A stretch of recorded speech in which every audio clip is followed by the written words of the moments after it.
Hello, everyone. This is Cookies, and today I've got a special guest, Demonsthenes, and we're going to be doing a national overview for Lanka in preparation for a new series where he played a Lanka game. And so just wanted to let him say hello, and then we'll dive on into it. Hey folks, excited to share this strange nation of demon ogres with y'all. Yep. All right. So I guess, do you want to start off with maybe just some of the national traits, and then we can start going into the units because there's a lot of them. Yeah, yeah. So Lanka has kind of two types of unit slash creatures. One is kind of the monkey ape peoples, and compared with some of the other nations that have them, Lanka is has very basic versions. They're largely unarmored. The only one who does have armor is wielding pretty basic gear. Um, And then, in addition to those, there's these demon ogres that are unusually strong and largely have this chaos power ability. A lot of these things, like they'll have, a size 4 with 20 strength, is really unusual. And chaos power is probably one of the defining features of this nation because what it does is it gives them a huge boost to stats like attack, defense, strength in turmoil, and a similar penalty in order scales. And so this means that almost every Lanka build is going to run Turmoil 3 so that you can have sort of that as a defensive advantage. But, it's going to be a thing you're always going to be thinking about. Your neighbors may, for their own defense, be picking order scales, or just they want troops and they picked order scales. And, invading, like the scales on these guys or the stats on these guys get crazy in Turmoil, but they also are really bad in order. And that's sort of one of the central things that you end up needing to solve for with this nation. So yeah, so this is a Palankasha in the capital. We blood hunted here, so it's got Chaos Power 5. I guess that's one of the details. It was sort of explained in the Chaos Power tooltip.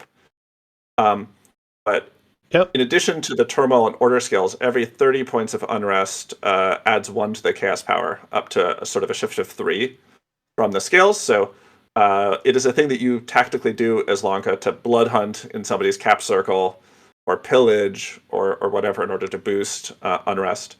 I will note that for the game that we're showing here, that those sort of restrictions, like it didn't used to be capped and it used to be only per 15. So one of the first war battles that you'll see that the original battle was fought with 18 unrest in the province, and so it's actually a chaos power +1 from the unrest, and in the replays it'll not be that. It sort of shifted maybe 20 turns into the game. But I actually really like the tweak that Ilwinter did there. It felt like kind of overpowered that you could ping a province with a scout twice and get 15 unrest and get a +1 to all your stats for a battle there. Like that, it was just too easy to cheese. Yeah, and Um, Yomi Kooni could really kind of go ham too. yeah, exactly. So I think that's sort of the basics of what the nation has. I think we maybe want to go into detail on So, some of yep. the things probably. Yeah, I can bring up the. Here we go. Yeah. So So let's start with yeah, a let's little start with Marcata. the troops. So um, Marcata are this sort of very interesting unit in that they're size 2 and have really high defense. So in theory, they could be good for kind of standing in the way of stuff that has trouble hitting them and blocking. But they have 7 morale. So if you want to do that, you kind of need to solve the morale problem, or they'll take 1 arrow and the whole squad runs. And that's typically what happens with the starting army that you get that has some Marcata in it. Is that's just really hard to get them on the battlefield. Um, And but they're it's effectively a little bit lower because they're undisciplined too. Yeah, exactly. But I think that they are a thing that can potentially be an asset. Like if you have a ton of fancy morale gear, or have an inspirational bless for some disciples reason or something. Uh, the Yeah. the high defense with a missile weapon that you could put flaming arrows or something could in theory be useful. Lanka is really not the nation to take advantage of these guys. And one thing in particular is that they do blunt damage. And Lanka's none of your demons have hats, so there actually is friendly fire risk from shooting Marcata fire at your own stuff. So Oh yeah. got to be a little cautious with them. And there's another Uh, variant. He's got a short bow, I guess. Yeah, yeah. So the archer is generally more useful because they have more range. Like 4 gold is really great for one of these, but the one caution with these guys is they cost 3 recruitment points, and Lanka tends to run turmoil scales. And in early age, like you often can't actually make very many of these in a forest, but all of these sort of small Marcata and Atavi you can make in any forest. So that's actually one of the things that's kind of cool about this nation is you can do a little bit of foreign recruit troops. That these archers are not going to do a lot, but the Atavi are actually interesting. So they're actually the next ones. Yep. And if you get maybe like a big luck event, maybe you could buy a few. But Yeah, yeah. So the Atavi archer, it's a basic archer, 10 strength, 10 precision, but you only pay 7 gold for them, and that actually makes them useful for kind of two purposes. One, and we'll actually see this in the game that we're doing here, is they can be used as a stealth raider. Um, just because you can make like 50 of these, like 2 or 3 turns of recruitment in a forest, not using any sort of cap or fort resources, and then they can stealth around and attack stuff. The problem is they have no protection and 8 morale, which if your stealth rating probably is 7 from the Dominion penalty. So they are kind of vulnerable, but if you're looking for sort of really quickly producible siege chaff or patrol chaff or whatever, the Atavi are interesting for that. And also just there's some things that missiles are useful for. We did talk about the friendly fire risks, but if you're fighting elves or certain other, like especially like the Helheim elf cavalry, sometimes they can be really hard to hit in melee, but if you can fire a bunch of missiles at them, you can pop the glamour on their horses and damage the horses and potentially solve a problem that you wouldn't have been able to solve with just the melee troops. So I actually think that they're a pretty valuable tool. Again, like if you had flaming arrows on the nation, they'd be a lot better. But you can give them the poison arrows buff pretty easily as Lanka, and there's definitely some places where that could be useful, like behind a fort wall or something.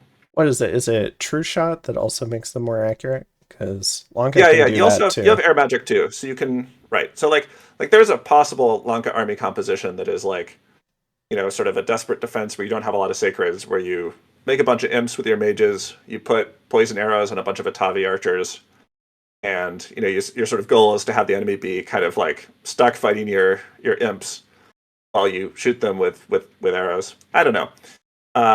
Wouldn't say that it's likely to be great, but in part that's just because Lanka has so many better things that you could do instead, more than that it's a completely unusable tactic. Yeah.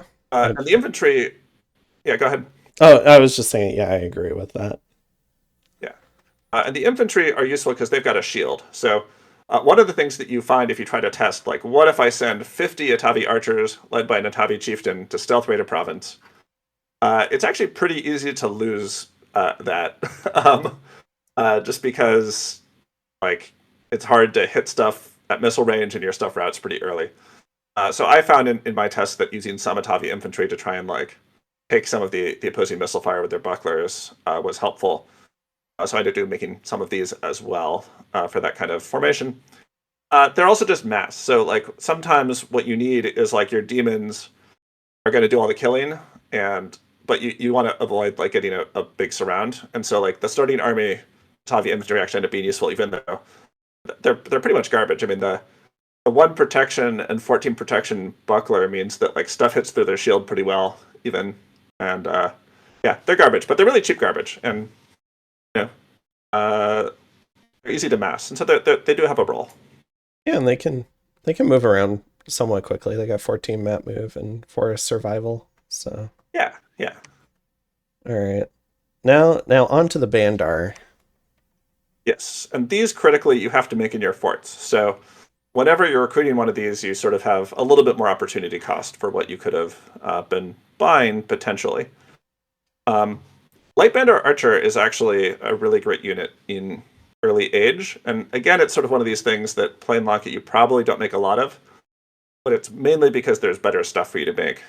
Um, if you've ever tried to do like Halassa expansion, like their sacreds don't have any protection and they kind of struggle with indie missile fire, but you can actually do like a pretty solid skills Colossus expansion with just making Lightbender archers. So I don't think that it's like a bad unit as a whole. And those like 16 damage longbows, that's like it's a pretty good effect in EA because there's a lot of stuff that'll hit through the protection on. But I don't think I make any of these in this game. I think the sort of opportunity cost of making the sacreds is just too high. But I think there's probably matchups where this could be a good tool. I do like that they have a little bit better morale, and they've got a decent little mace that they can hit with. So Yeah, yeah, exactly. The main reason to prefer the Atavi archers is the stealth, the higher map move, and the fact that they're just really cheap in terms of you don't need a fort to make them. You don't need any recruitment points. You don't need any of that stuff. You just can spam them in a forest you conquer. yeah. If you're, I don't, if somehow you found yourself running Scales Lanka, I suppose you could do like a screen of the Bandar archers to take the missiles for the Atavi. That way, everyone just keeps shooting and no one's routing. Yeah, But you'd probably want to make the melee bandar, but I will say that like if you deleted all the demons troops from this nation and all the demon summons and like removed the demon tag from all the mages, like I think it would be a totally playable nation where you'd run the bandar archers and be able to buff them a bunch. With your front line being probably the I guess the non-demon sacreds, like it would be totally playable. yeah, we'll get to them soon. I guess next up we got the Bandar Warrior. Yeah, so I don't know. I think in EA this is a pretty bad trip, to be honest. Like, The same I think just mace, but yeah, 11 attack, 10 defense, like 10 protection, like just so much in EA is just gonna like you're just not gonna hit them and they're gonna hit you and kill you pretty quickly. Um, but I think these guys are like one of your better options if you're gonna just like add some extra chaff to a squad of your sacreds. Like suppose you're doing like a buff ball where you've got a blob of your sacreds and you're gonna buff them with bark skin or something, and you don't have holy points or money to buy the sacreds. Like these guys can fill into that blob in a way where they're not gonna like crumple in a way that the other stuff does. So I think they're still useful. But the 10 map move really is a little bit tricky to deal with just yeah, because almost everything else can do 2 province moves in the early game. Um, but if you end up invading somebody who's got order skills, this is one of your two sort of units that can stand in a line in melee with buffs and do okay. So it is useful. yeah, and that I guess I don't know if you wanted to do some weird sticks and stones play. I guess they can do that too, along with like all Yeah, the yeah, that's true. other monkeys. Yeah, that is actually a pretty good attack. And again, if you were doing the like light band or archer play, you could do like a line of the light band or archers and then a line of these guys in front and everybody's shooting. And that is actually pretty effective against things like barbarians. Again, Lanka sort of has better options for that, but it is pretty effective. All right, let's talk about the Kalamuka guy, and then we can Yeah, talk yeah, about the demons. yeah. So this guy like is a recruit anywhere sacred. And I think it's actually like across dominions, one of the more powerful recruit anywhere sacreds in the game. Like, I think the Knights of the Chalice are probably better, but this is a 50 gold guy with really high strength, really good attack skill, a decent defense skill. It would be a pretty great unit if you didn't have so much other great stuff on the nation you could do a build around. I've actually seen people do builds that are around the Kalamuka warriors. Their big weakness compared to the demons is they've got pretty low MR, and they do have the animal tag like all of the monkey troops, Right, which in right. Dominions 5 was a lot more of a problem than it is in 6. But basically there's a few spells like Charm Animal kind of doesn't really matter anymore because it's easy MR negates, but the sort of Beast Mastery is a lot easier to cast than Master and Slave, and it will potentially steal all of your sort of low MR sort of Bandar type troops. So that's a thing to worry about late game. But I think like there are definitely builds around this unit that involve like some magic resistance in your bless and then just stuff that is good for a half giant that's got pretty good stats around all the other things that you might want. So these guys are really cool. I think, again, like they're kind of a little bit overshadowed by the demons for some use cases, but if you like border Order 3 Macone, like this is probably going to be your main unit for running that, sort of invading their territory for a pretty big portion of the game. Yeah, I can definitely see that. The issue I've always had with them is if I'm running Turmoil 3, I have a really hard time massing them with the 32 recruitment point cost. But Yeah. It's like you make like 3 a turn in a fort. And that would be like if you include your capital making them, you can actually make a good number. But a lot of the time, you're going to want to do the cap only stuff there. So, but if you take somebody else's capital, like you can make a lot of these from a captured capital typically. So they definitely are massable, but yeah, it's 50 gold's the also a scales that you lot. tend to take are not very favorable. Yeah, 50 gold is also a lot, like for a troop. Like it's a really good troop. And I think that's where sort of the opportunity cost piece comes in. That a lot of especially the blood summon sacreds, are in practice a lot cheaper for the nation than that. And by the time that you'd be really massing a recruit anywhere sacred, you often have the option to go into the blood stuff and just make mages with your money. So, but again, I think you can play Lanka with like pretty decent scales if you would like to, or you can play it with like really tanked scales. And the more that you tank the scales, the less you're going to be able to afford sort of these like pretty expensive sacred troops. Yeah. And they've also got some dark vision, which is neat. All right. Yeah. So the first demon, we've got the Asara here. Yeah. I would say that I don't particularly recommend making this guy. Um, the thing is, he only costs 3 resources and 21 recruitment points. So, there are situations with really bad scales and high dominion where you may want to make some, but a 3 protection, 10 defense unit with no shield is like not very durable in the early game, and later on there's sort of better, like you can sort of summon stuff that's better. So I tend to not really recommend this one. The one kind of thing that's unique about them is they got this javelin compared to the other sacreds, but their precision is really bad. So like you could imagine a world where you're like, okay, I'm gonna like get a bunch of these high damage javelins and use them to, you know, fight Helheim sacreds or something like that, like pop glamour on elves. But I think it's like they're mostly gonna miss. So I'm not really sure I see the like doctrinal role for this particular unit. Yeah. It's yeah. I think I generally agree.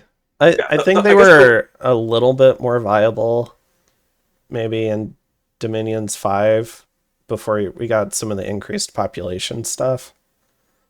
But yeah, I think also in Dominions 5, if you ran a larger bless, they would be sort of above the size threshold where their weapon gets to be length 4.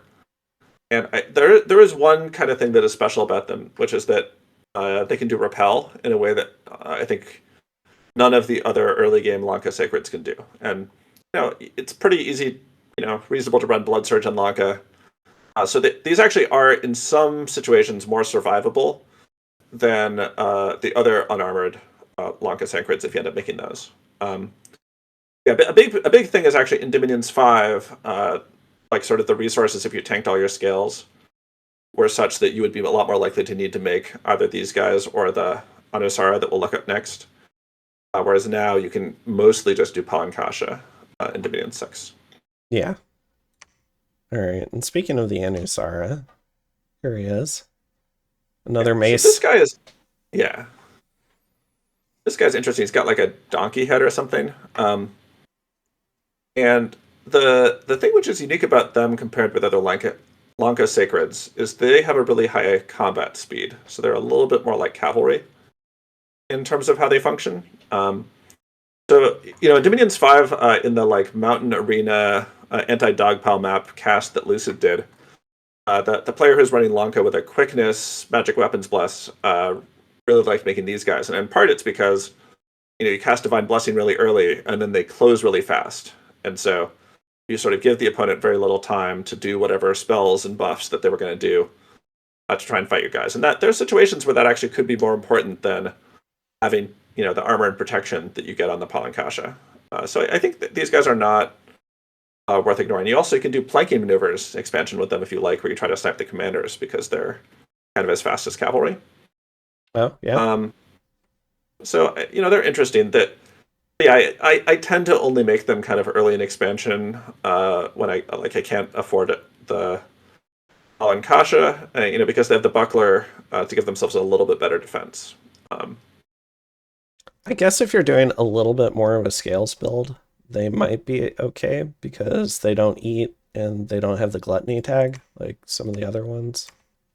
Yeah, I would say that the gluttony tag is not really that big of a Right. deal.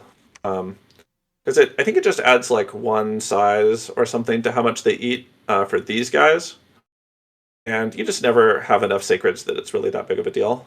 Um, the the Pragasa that we'll look at later, which are one of your summons, have like gluttony 7, and those guys will eat all the food. Like Yeah, they will starve the rest of the army. I've Um, absolutely starved an army with those. All right, and then the star of the show for the recruitable lineup. yeah, yeah. So the Palankasha is a pretty interesting unit. Like all of the other Lanka sacreds, they have no threat. But they just do a remarkable amount of sort of combat power with this like 27 damage Falcon, 13 attack is pretty good. Their protection is not great. I think a lot of it is like 3 or 4 natural protection plus the kind of basic armor. Um, but yeah, these guys like have all right stats. Now in Turmoil 3, they have better stats than most EA sacreds, and it's like pretty hard to brawl with these folks, even without a bless. They Sort of hit like like on a the truck on too. early game. They hit like a truck, and actually, it's one of the things that all of the Lanka sacreds do. But because this is going to be kind of your main unit in the early game, it's worth kind of talking about some of the dynamics of that.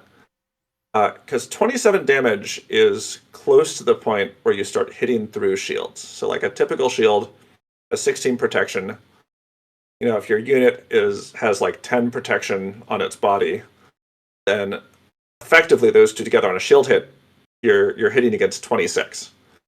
And so, even though you're like, this unit already has 19 strength, it's like super loaded on strength. It actually is the case that adding more strength is pretty meaningful because you can push them up to the point where they're like starting to kill an indie on a shield hit, not just on a normal hit. And then against some of the elites, like even a Tirnanog elf with their like 20 protection shield and 10 protection, like you can start to get to the point where you're able to do chip damage to the shield and knock off glamour or stuff like that. So um somewhat oddly, like I'm actually of the opinion that you really want to make that even higher if you can. Okay. Yeah, I hadn't really considered it, but that makes a lot of sense because you can add stuff like blood surge, you can do bloodlust, you can fight in turmoil, and all of a sudden maybe that's getting closer to Yeah, 40. exactly. And once you're at 40, like for one thing, that's getting to the point where it's really hard to thug these guys. It's still possible with ethereal and effects like that, but yeah, if you can get them sort of up towards 40, it's pretty hard to thug, but it also starts to be that you like kill an elf through their shield or that kind of thing, which effectively is like a plus 4 or 5 attack, right? If you kind of think about like what concretely that means in terms of the combat mechanics. Okay. Yeah.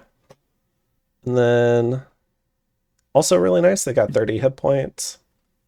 Probably won't die to flames from the sky if you do get that Yeah, late. so one of the things that is notable about Lanka is basically all of your summoned demon sacreds have fire vulnerability, but these guys don't. So if you end up with sort of a build that's focused on these guys, it's less important to pick up fire resistance than it is for some of the other guys.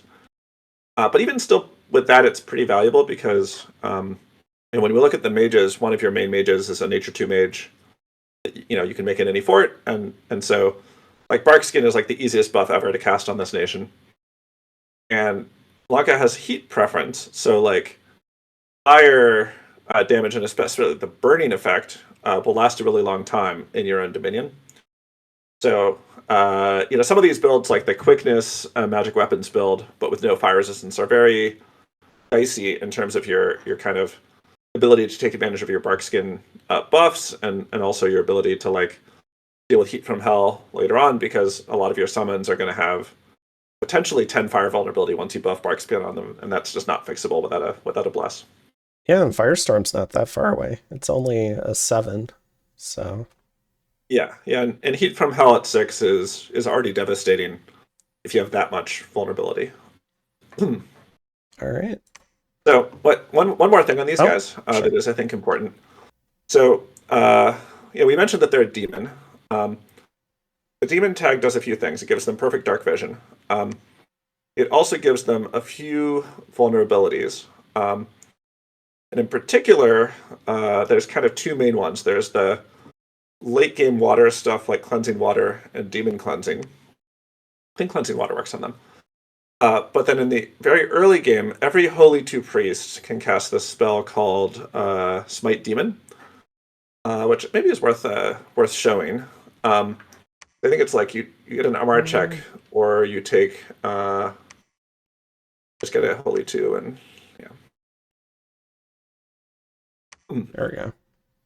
Yeah, so it's 15 armor negating damage only against demons, and that's actually quite a bit.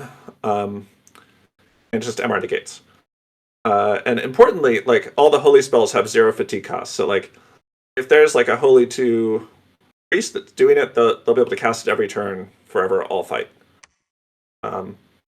So the reason that this is important is that Paul and Kasha in particular have pretty low MR. It's like 12.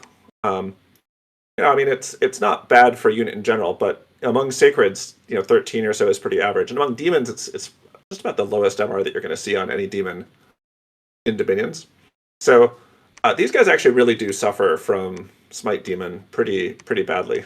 And that's true actually for a lot of the Lanka line demons, as they're often in the more like 12 to 13 range. It's just worth knowing about these guys. Like, if you run into like a She-Lord expansion who's on advancing cast, he's gonna hit Smite Demon at you, and it'll hurt a lot. So worth knowing. Yeah, I guess if no, I forget. Does Chaos Power bump MR at all, or no? Nope. Or is it just the physical traits? Okay. Yeah, it's just the physical traits. The only one of the powers that bumps MR is magic power, which makes sense because your MR gets penalized by high magic scales. It would just feel bad if your unit sort of became more vulnerable to magic with magic power in high magic, right? Like so that one boosts MR, but the other ones don't. Okay. All right. Next up, we got our first little commander. Yeah, well, let's sort of pause a little bit, and talk just a little bit how the troop dynamics work. Sure. So, if you take Turmoil 3 as Lanka, if you look at the Palin Kasha, I think they cost, I don't know how many recruitment points, it's like 31. Basically, that's enough recruitment points to make 7 of these guys, or so, maybe 6. But I'm not sure we can text that easily in this test game, but you actually can't really, like, you're sort of limited in how much Dominion is useful with Lanka, just because, like, if you took 10 candles and Turmoil 3, it's just not possible to make 9 or 10 of these guys. I think it was. So, is it 6 in Turmoil 3? I think it might be 6 as the number. I think you get 6 of these, plus, you're typically making a priest as your commander. So you're sort of 7 Dominion tends to be sort of where you land on this nation. Yeah, Moo's got a series where I think he did a fair amount of testing to like find the exact cutoff for Palankasha. And depending on his cap circle, he would or would not get his full complement. I think the cap circle isn't very relevant because the resources part is easy. They're pretty low resource. Oh, it's the thing is the RNG on how much population you have starting affects how many recruitment points you start with, and you can be like 1 short or like 2 above what you need. I didn't realize there was that much RNG in it, but yeah. It's like 39 to 41,000. Like, it's pretty narrow. It just happens to be close to what generates 6 times 31 recruitment points, or whatever the number is. Okay. So anyway, so this is a nation where like you're kind of for expansion producing squads of like 6 to 7 of these guys because some turns you can not make a priest and get the seventh, and that does affect sort of the dynamics of what kinds of blesses are good because like you sort of only have a certain amount of volume of stuff that you can produce, and it's not like you can add other troops too because you're out of recruitment points. It's not like a resource limit where later in expansion, when you filled your cap circle, you can make more.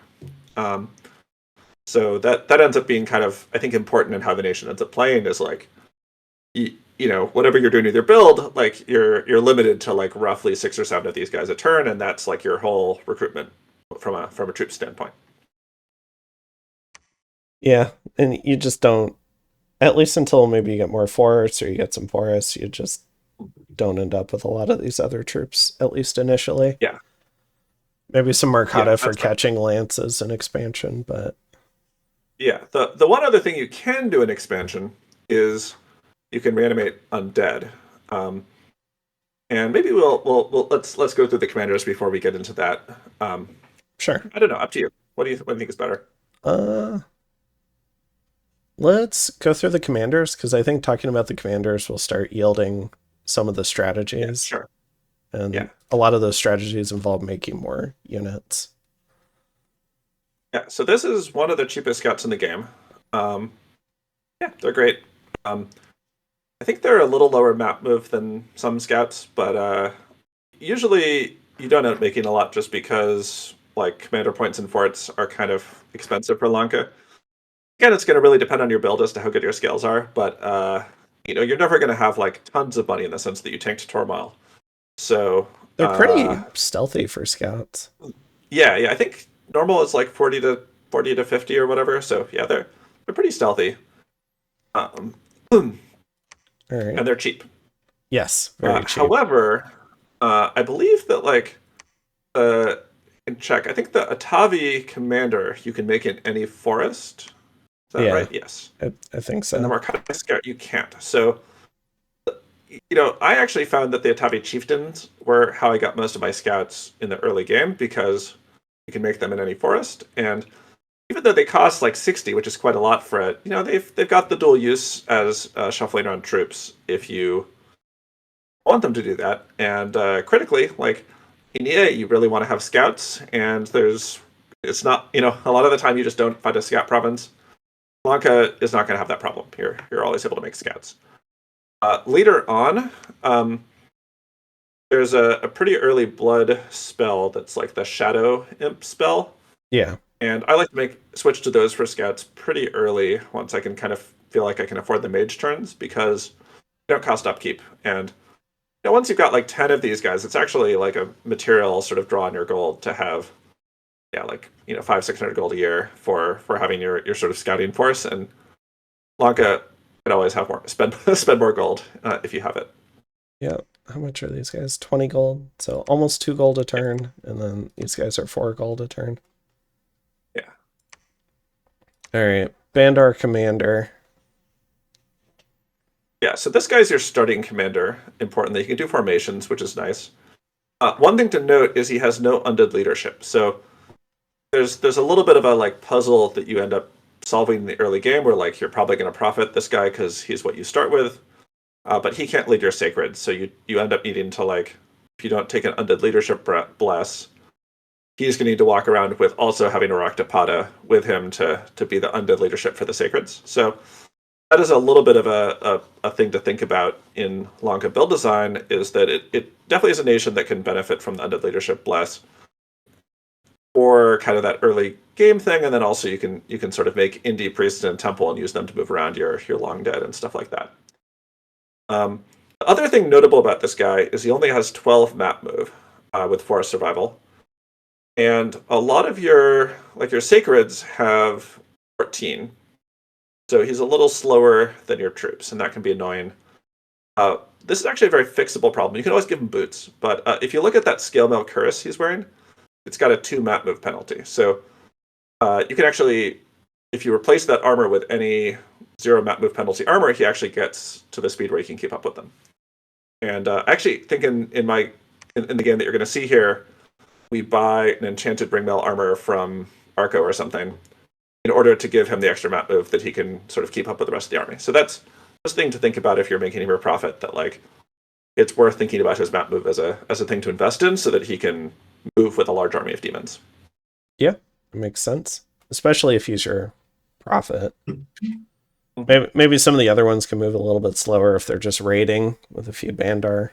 But Yeah. Oh, the other caution about this guy is that if he is your prophet, he has 8 magic resistance. So you should be aware of the fact that like he may get soul slayed out of an army of demons because he's the lowest magic resistance unit that you have in that army. So that's also worth thinking about, like either giving him MRB gear or getting him killed off and making a Raksharaja your prophet later on. okay, yeah, fair thing to be worried about. I suppose you could throw out a few Atavi to try and pull Soul Slaves, but probably not a Well, game you want to play for he got too 24 long. HP. But the problem is, Oh, true. like in friendly Dominion, he actually has like really high HP and still low MR. And in hostile Dominion, the MR actually goes down from the the penalty. These used to be like actually really bad Dominions 5, but I think prophets now get like a free plus two MR or something like that. So it's a little bit less fraught than it once was. But I'm pretty sure he'll still be picked over like any of your troops, basically, in a soul safe targeting. All right. This guy, I don't see a ton, but I do love leadership. So, Yeah, I think that guy like has kind of the 150 leadership. If you're going to do stuff with the Atavi or Marcata, like your low morale troops, this guy is pretty good. Um, but yeah, again, that's sort of not where the nation ends up focusing a lot of the time. I also mentioned he does come with this battle axe. If you were not playing Lanka, where all of your troops hit for 29 damage, maybe that would be interesting. But it's not on Lanka. yep. He's also pretty expensive at 160 gold, so costs more than the Raktapada who's up next. So, Yeah, I guess we can jump into the yeah. Let's Raktapada. let's do the Raktabada. So this is like your cheap, low upkeep mage for doing all sorts of stuff. Like they've got a decent amount of undead leadership, so like you ever need to just move some undead from whatever some demons from somewhere to somewhere else, like it's kind of a default option. It's a Holy One priest. Actually like can be used as an army thug if I don't think it's a thing people necessarily think about a lot, but it's decent attack skill. They're sacred, so you can give them some gear and do stuff with that. You can also just give them armor and put them on advance and cast, and there's like a pretty low research spell, Leeching Touch, that is a life drain attack at point blank range. And if there's nothing to banish, they literally will have nothing else to cast. So you actually can get them to advance and cast and use that. So there's like some strange scenarios where that is a useful thing to do. But I think mostly people get them to do blood hunting and to be a reanimator priest, which is their sort of unique ability compared to other blood mages. Now, I will say, when I did play Lanka in a blitz, I think early last year with False God and Ballin, and using Raktapada for blood hunting before Sanguine Dowsing Rods is kind of painful. Yeah, I think that they're fine at it. Like they're the best blood one in the game in some sense for that job. But I agree. Like my doctrinal approach that I took in this game was before Construction 5, the Raksha Rajas do all the blood hunting, like the capital only big mages. And these guys, do research and reanimation as their jobs. They do have And, a and lot of forging, like jobs. yeah. And forging like your um familiars if you decide to go that route, which I ended up doing to sort of get your research economy started in order to get to Construction 5. It's a thing worth considering. Yeah, because they can But reanimate. They you need them to bless sacreds pretty frequently. They do summoning. yeah, They blood hunt. So many jobs aside from just yeah, research. So yeah.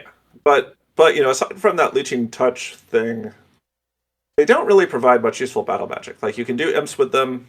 Uh, they're not going to make that many because they're blood one, but there's not really a lot that they can do other than the blessing in a pinch. So I would caution against like like I think that some people end up doing is you just like put Rocktopata production on auto recruit in a fort, and then later you find that you're having a war on that border, and you've got like 16 Rocktopata and nothing else. Like you're not going to be able to field useful battle magic with that, right? Like it's really Yeah. pretty vulnerable. So I would definitely always be thinking about like the balance between the different mages that you're making, and even though these guys are really economically efficient, like they're also kind of like a economy investment in the long term. They're a little bit greedy as a thing to sort of mass produce because they can't really do anything in a fight that's gonna well that any of your other mages can't do as well, I guess. One thing I I haven't done it yet, and it's pretty expensive, but if you wanted late in maybe like the late game, because they do have 21 HP, you could put like a bloodstone armor on them and a ring of regen to get 20 regen and 30 something HP, and maybe do some turbo communions or turbo Yeah, yeah, sabbaths. you can definitely do that. That's right. Um,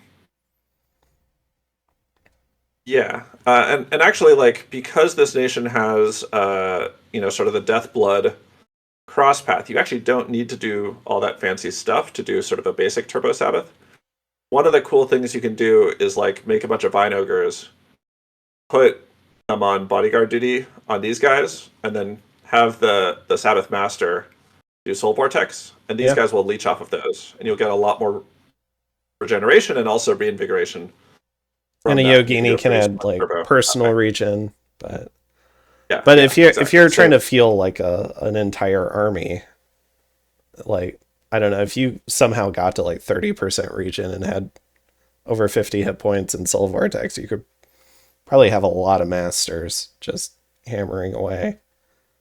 yeah, potentially. The one caution is that you don't have that many paths that you can put on your masters, and these guys only have 12 magic resistance. It's like basically I think the lowest magic resistance mage in the game.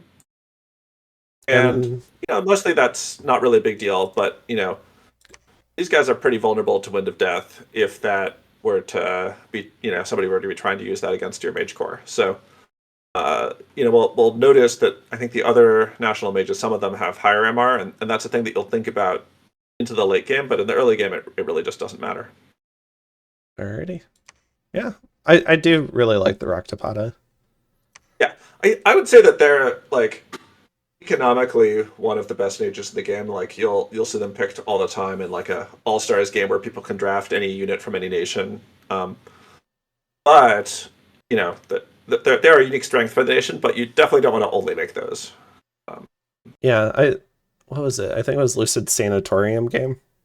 He yeah, he picked the Rocktopata for yeah, as one of the base chassis. He like did whole new sprites for it, but the Blood One Holy One yeah. is really useful. Yeah, the other thing about them is that they can't really spend blood slaves that easily. Like not a lot of spells only need blood one. Um, and so that's the other reason to sort of think about having the diversity in what sort of Lanka mages you pick up. And you're not heartbroken if they die in the raiding game. So, Yeah, which yeah. is also nice. All right, the Yugini, another really Yeah. good mage. So yes, actually, let's look at the next guy first, Sure. just because he's the other sacred recruit anywhere. So the Kalamuka costs like twice as much as a Raktapada, and he's holy two, and he adds like a random that's just three possibilities. Death, nature, blood, and these guys are actually for some situations substantially better than Raktapada. Like the holy two will bless a big blob of sacreds like a lot faster than the Raktapada. And I think to keep in mind playing Lanka is that forts are really expensive. You're not going to build a lot of them just because the money is a lot. And so there's a lot of opportunity to posh the commander points. So like you would rather go out with one of these than two Raktapadas, even though they've got the same gold cost, just because this guy only costs you one fort turn. Yeah. Um, these guys are also, if you want to use sort of a recruit anywhere unit as like an army thug, generally a lot better than the Raktapada. They've got more hit points, better stats, better morale. And they also have the sort of one cross path. They also, and you can, as a result, like you can give them a skull staff and do soul vortex and do something sort of cool thug like with that, or with the nature with the gem you can do personal regeneration or whatever. So again, it's not a nation where you like need to do a lot of army thugging, but it's where they are sort of a more durable, more capable chassis in small ways. And you have a And lot they of have that whole potential thug chassis, so it might not be something you do a lot, but yeah. Yeah, and they have a higher magic resistance too. So one sort of simple script you might do with these guys is take a blood 2 random, move them out with an army, cast blessing a couple times, and then bring a blood slave and cast bloodlust, and he can kind of cover the full buff suite for that squad of troops, to get the bless and to get the force strength from bloodlust is the is blood that... spell. So Oh, I forgot. Is that blood 2 or blood 3 to it's cast? blood 3, but with one slave. So you can spend. So you need to give them 2 blood slaves to cast Okay. bloodlust, but they can do it if they're blood random. So yeah, I like these guys. I think more than a lot of people do. The other thing is the Reanimator Priest at H2 is a kind of. I think maybe it's just show trying to reanimate with one of these guys in a Sure. bit when we talk about reanimation. But uh, the different types of things you can reanimate have very different scaling with that ability. So if you look at it, the ghouls go just from 6 to 7, going from H1 to H2, but the soulless double from 8 to 16, and the long dead go from 3 to 5. So again, if you're sort of thinking about per fort turn, I want to make a long dead factory, I would rather get the H2, just because they make 5 per turn rather than 3. Yeah. Um, one other thing that's sort of notable about these guys is that they come with a free hat, and it's actually like a really good hat, like 15 protection, no penalties. And I think that's true of all of the Lanka Recruit Anywhere mages. Like I think the Raktapata get one too. So if you are sort of doing some thug business with them or something, like you just have to buy the armor, and you don't have to worry about Rain of Stones for your mages, only for all of your troops who don't wear hats. So it's kind of a funny quirk of the nation. Oh yeah, these guys don't have hats either. No, the Kalamuka Yeah. does, right? Yeah, yeah. So Yeah. I think the story is monkeys wear hats, demons don't believe in hats. Is how Lanka works. Um, Fancy Bandar believe in hats. So like this guy's got a hat, yeah, but this guy doesn't. yeah, that's true. He's a wannabe for the demons. That's his problem. All right. Um, yeah, I think that's we've talked to those guys to the extent that there's stuff to talk about. And then the Yogini is actually like a pretty good mage. Nature 2 is a pretty great path. You can do bark skin with it. You can do with gems regeneration type stuff with it. And because they can join a Sabbath, like these guys are kind of like your main battle mage. Like if you wanted to get a stack of 20 of these guys, you could do a pretty big scaly spam Sabbath with Lanka. Yeah, Um, and my personal opinion, if it's not sacred, it's generally a battle mage because this is a lot of gold to pay for research. yeah. As The other opposed thing to... to mention actually about the Yogini is because they have a death path, you can twice born them. So if you are feeling worried about the like low MR in these guys and the animal tag and so on, like you can make a few into white mages, and those will not have those problems and still keep the nature path. So that's maybe not an option that you'll do in every game, but it is a thing to keep in mind. Do you get a unique, like a national white mage form? I don't think so. Okay.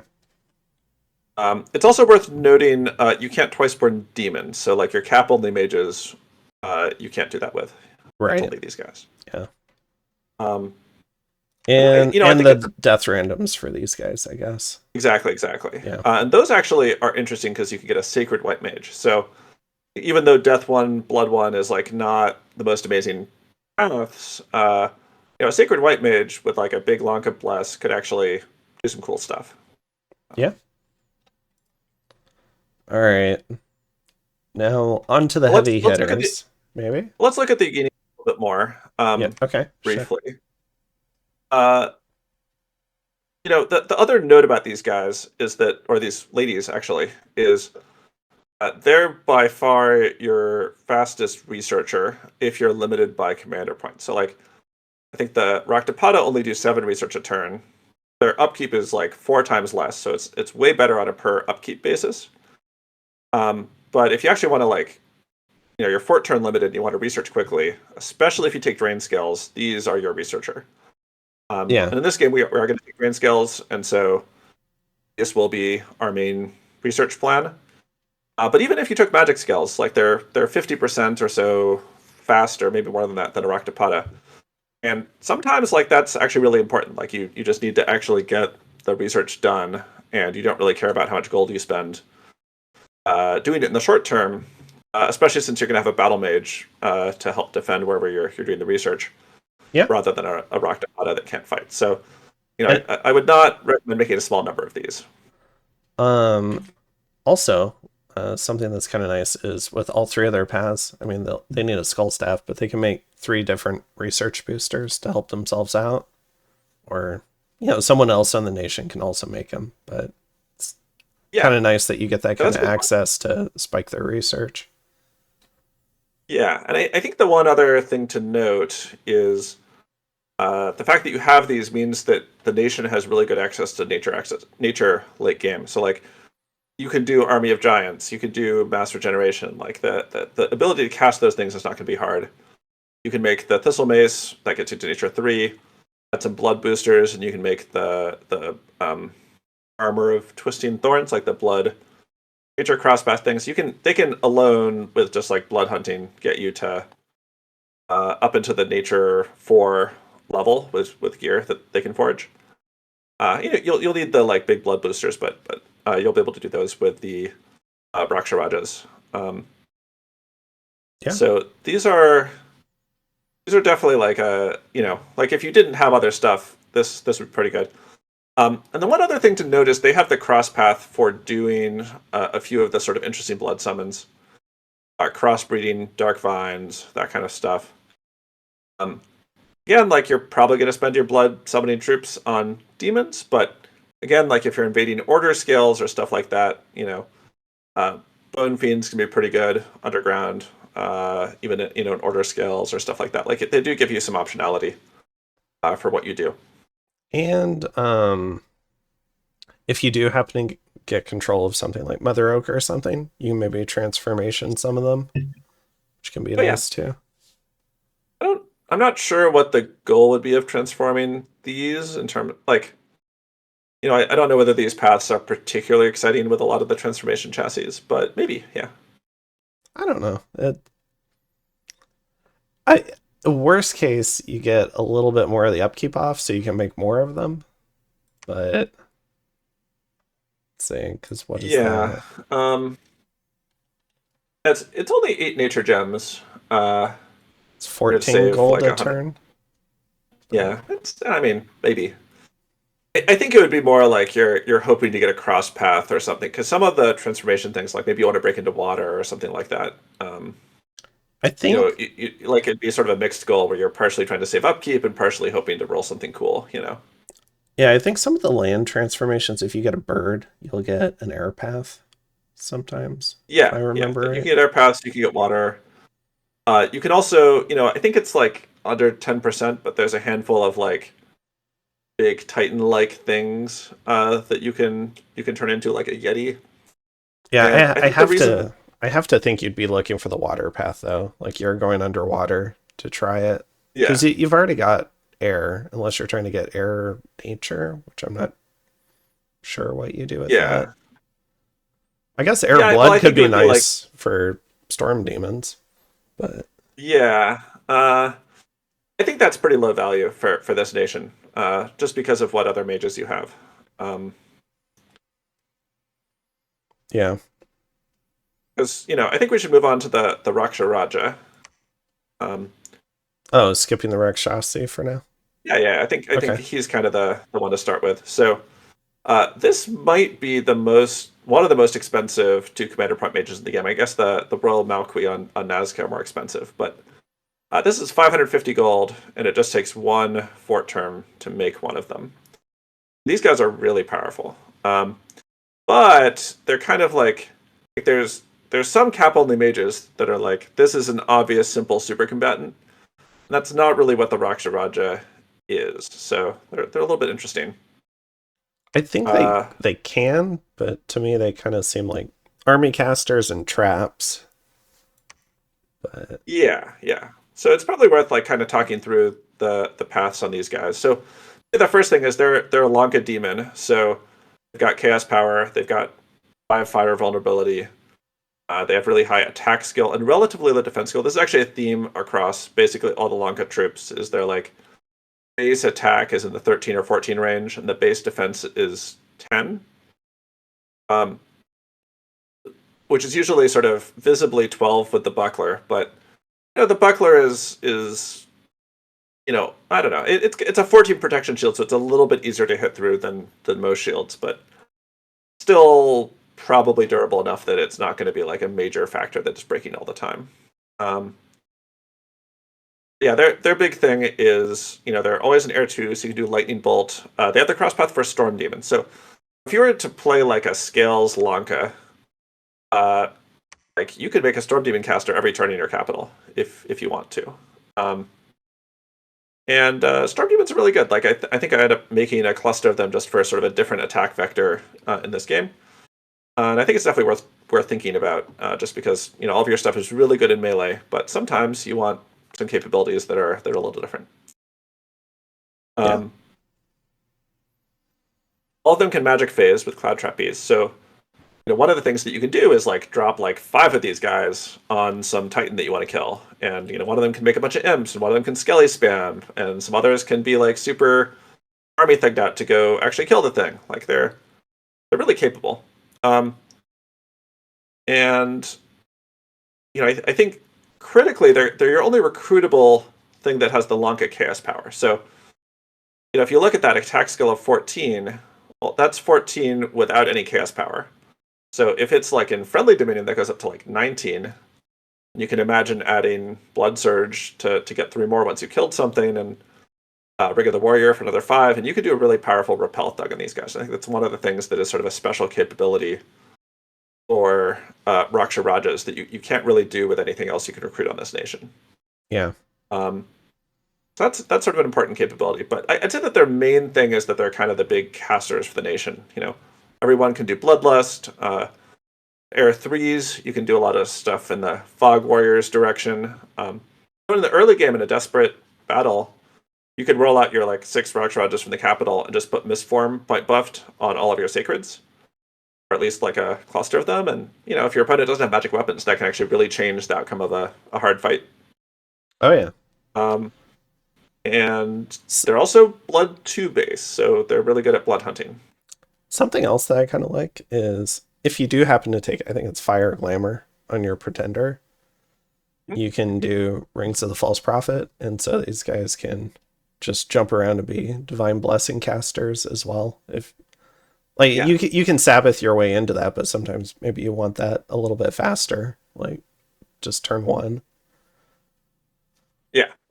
Yeah. So anyway, the a key thing though about the Raksha Raja is if you're making these guys every turn, which you would kind of like to do, like they're really good.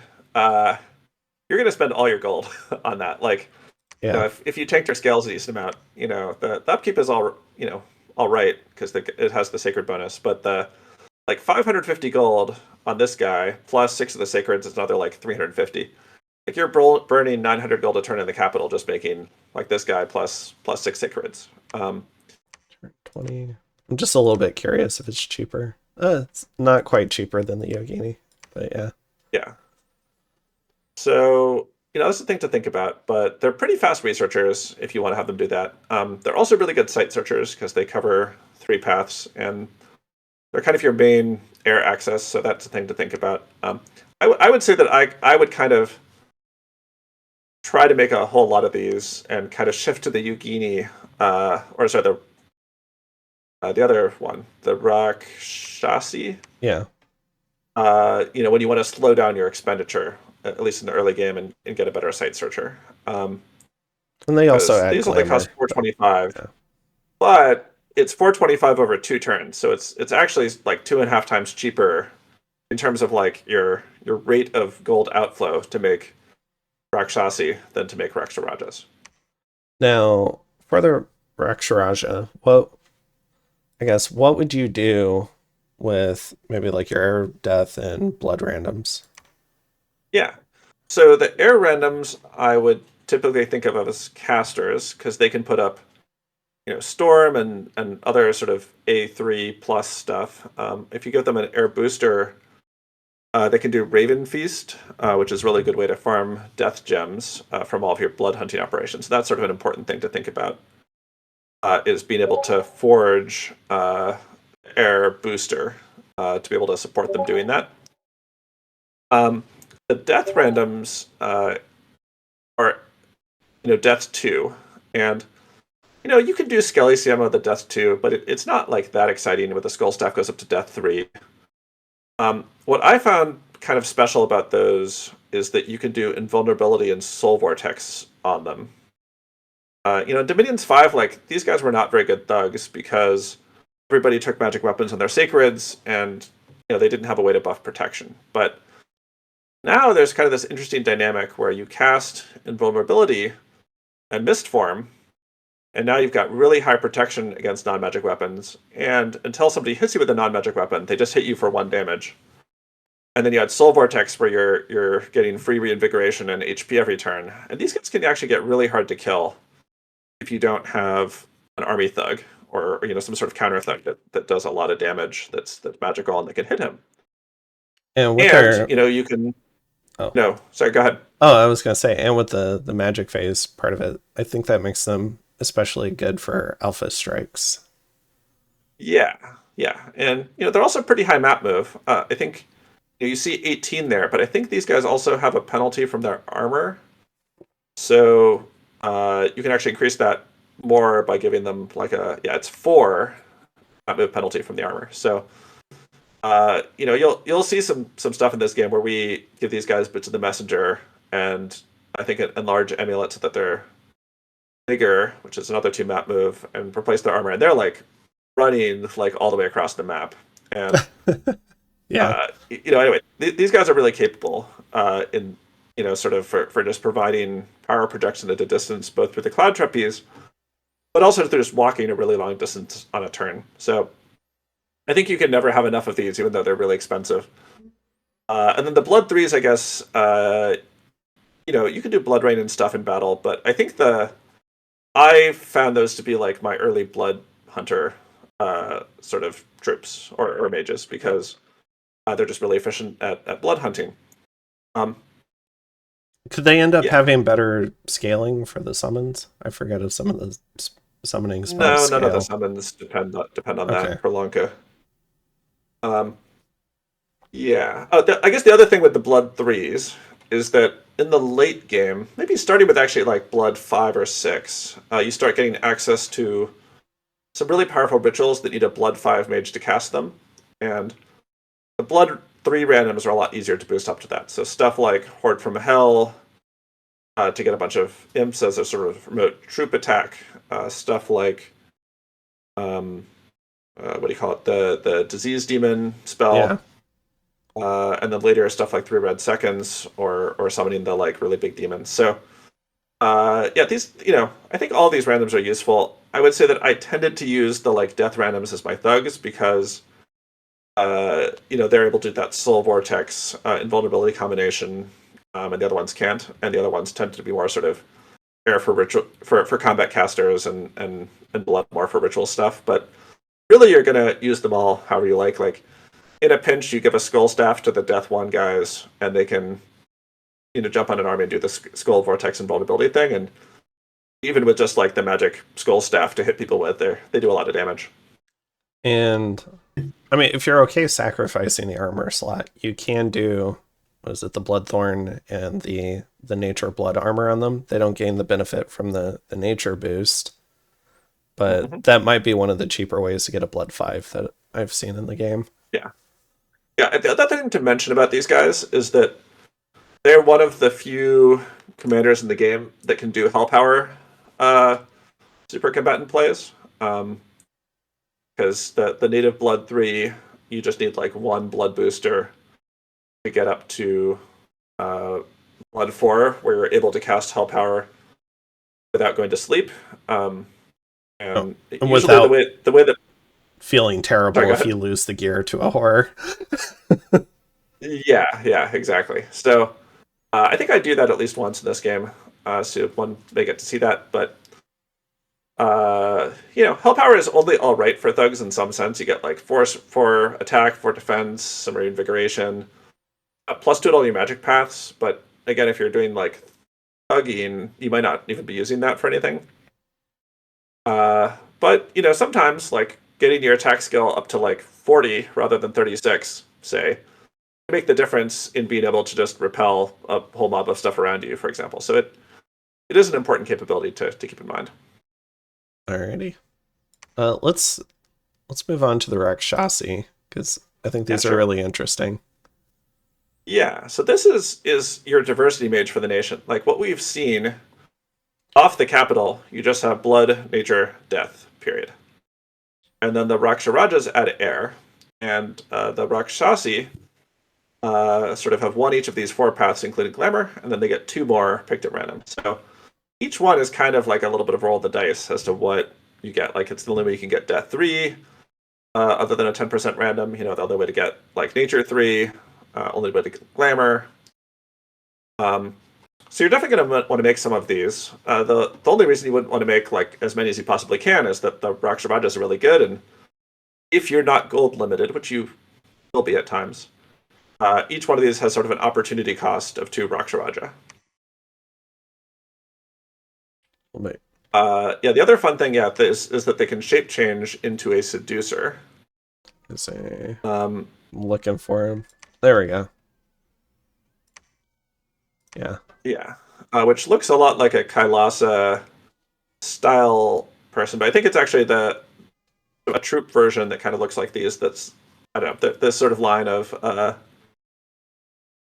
female, um, more human form Was it the demon. Apsaras? Yeah, the Apsara and the Dakini are kind of in that Yeah. line. Yeah. Or Ezrapa, I guess, for the demon Yes, form. says Rappa. Yep. Okay. Sorry, I got like 12 ambulances driving by, but Well, I can't hear it, so you're probably okay. good. But Yeah. So the key capability that they offer in this form is that they're seducers. So you can do some recruiting with that, and it can sort of serve as an assassination as well. yeah, And they have glamour pass. You can forge the amulet of beauty that gives you like a +2 bonus to seduction attempts. So that's a capability to keep in mind. But I think in the early game, they're really nice because they search for of the past. So you can do everything that the other than air that the nation has. So they're pretty efficient for doing that. And later on, they give you a lot of your forging capabilities to do interesting stuff.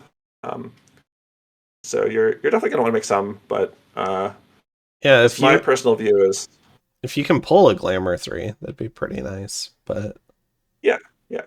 But even if you get a glamour 2, right, then you just need your pretender to forge like one glamour hat, and then you're self-sufficient for doing glamour stuff. yeah. Um, it's also worth mentioning they have the glamour nature cross path, so you can use them to summon like fey princes and sort of get yourself more glamour mages, even if you only make a couple of these. So Th- that's important to keep in mind. I think that's also gnomes, right? Are they glamour nature or glamour earth? I can never remember. Let me check. Uh, Yeah, I think they're glamour earth. So oh, this is actually one of the things that I think is worth thinking about a bit in pretender design for this nation. Is that you would really like to have the Glamour Earth cross path because you can search Glamour, but don't really have a lot of ways to spend it. And you also have no Earth access. So being able to get gnomes and being able to get blue caps, which are the Earth 2 Glamour 1 summons, is sort of what you need in order to add Earth to what you're doing as Lanka. yeah. And what was it? Glamour Earth also gives you the other glamour booster for breaking into high glamour. Yeah, yeah. It's like a construction 7 booster, but yeah, Another that's thing right. that I noticed on these ladies is they've got the stealthy tag, so you can do some elfing stuff as well. That's true. Yeah, this I will say that like these have the potential in some ways to be a stronger super combatant than the Raksha in that the glamour path gives you access to aura or shroud of bewilderment and displacement and sort of some other things. Displacement's a little bit easier to buff onto other mages, and I think bewilderment you can do at enchantment 7 with like a glamour 4 cast with a gem. But anyway, it's worth keeping in mind that there may be some situations where just with what you're specifically fighting, gearing one of these rather than the Raksharaja is actually better. And if you've got a big enough Sabbath, I mean, you can do some really interesting battlefield-wide glamour magic too. Yeah, that's true. Yeah. All right. Let's see. Heroes? Let's pause for a moment Sure. before we do that and talk about some of the national sort of special features that are sort of described in this page we're worth talking about. So uh, one of the things is this Dominion property that you get a bonus when you're blood hunting equal to the turmoil skills in the province. So it's actually like normally it kind of doesn't really matter what province you blood hunt in. Lanka, you really want to make sure it has turmoil 3 because then every blood hunt, that like effectively it rolls like 1d6 plus exploding 1d6, but 1d6 plus a number that's related to plus your blood mage level plus a number that's related to the magic site frequency in the game, which in early age will definitely be like 1 or 1.5 or something. Um, and then adding 3 more to that is actually like as though you're blood hunting as a 3 levels higher mage than you are for the purpose of how many blood slaves you generate. Obviously, you still need to be succeed on the roll to get a non-zero number. I think it's 10% plus 30% per blood level. Yeah, there's So anyway, three separate roles. There's like all yeah, sorts of math you can do for that. yeah, and there's the unrest roll and so on. But effectively, Lanka has the most efficient blood hunting of any nation, like for an equal blood mage level. Um, and so you'll actually like you can pull in a lot of blood saves really early with this nation. Especially if you use your Raksha Raja to blood hunt, because they have a higher base blood path. And So that's really important to know.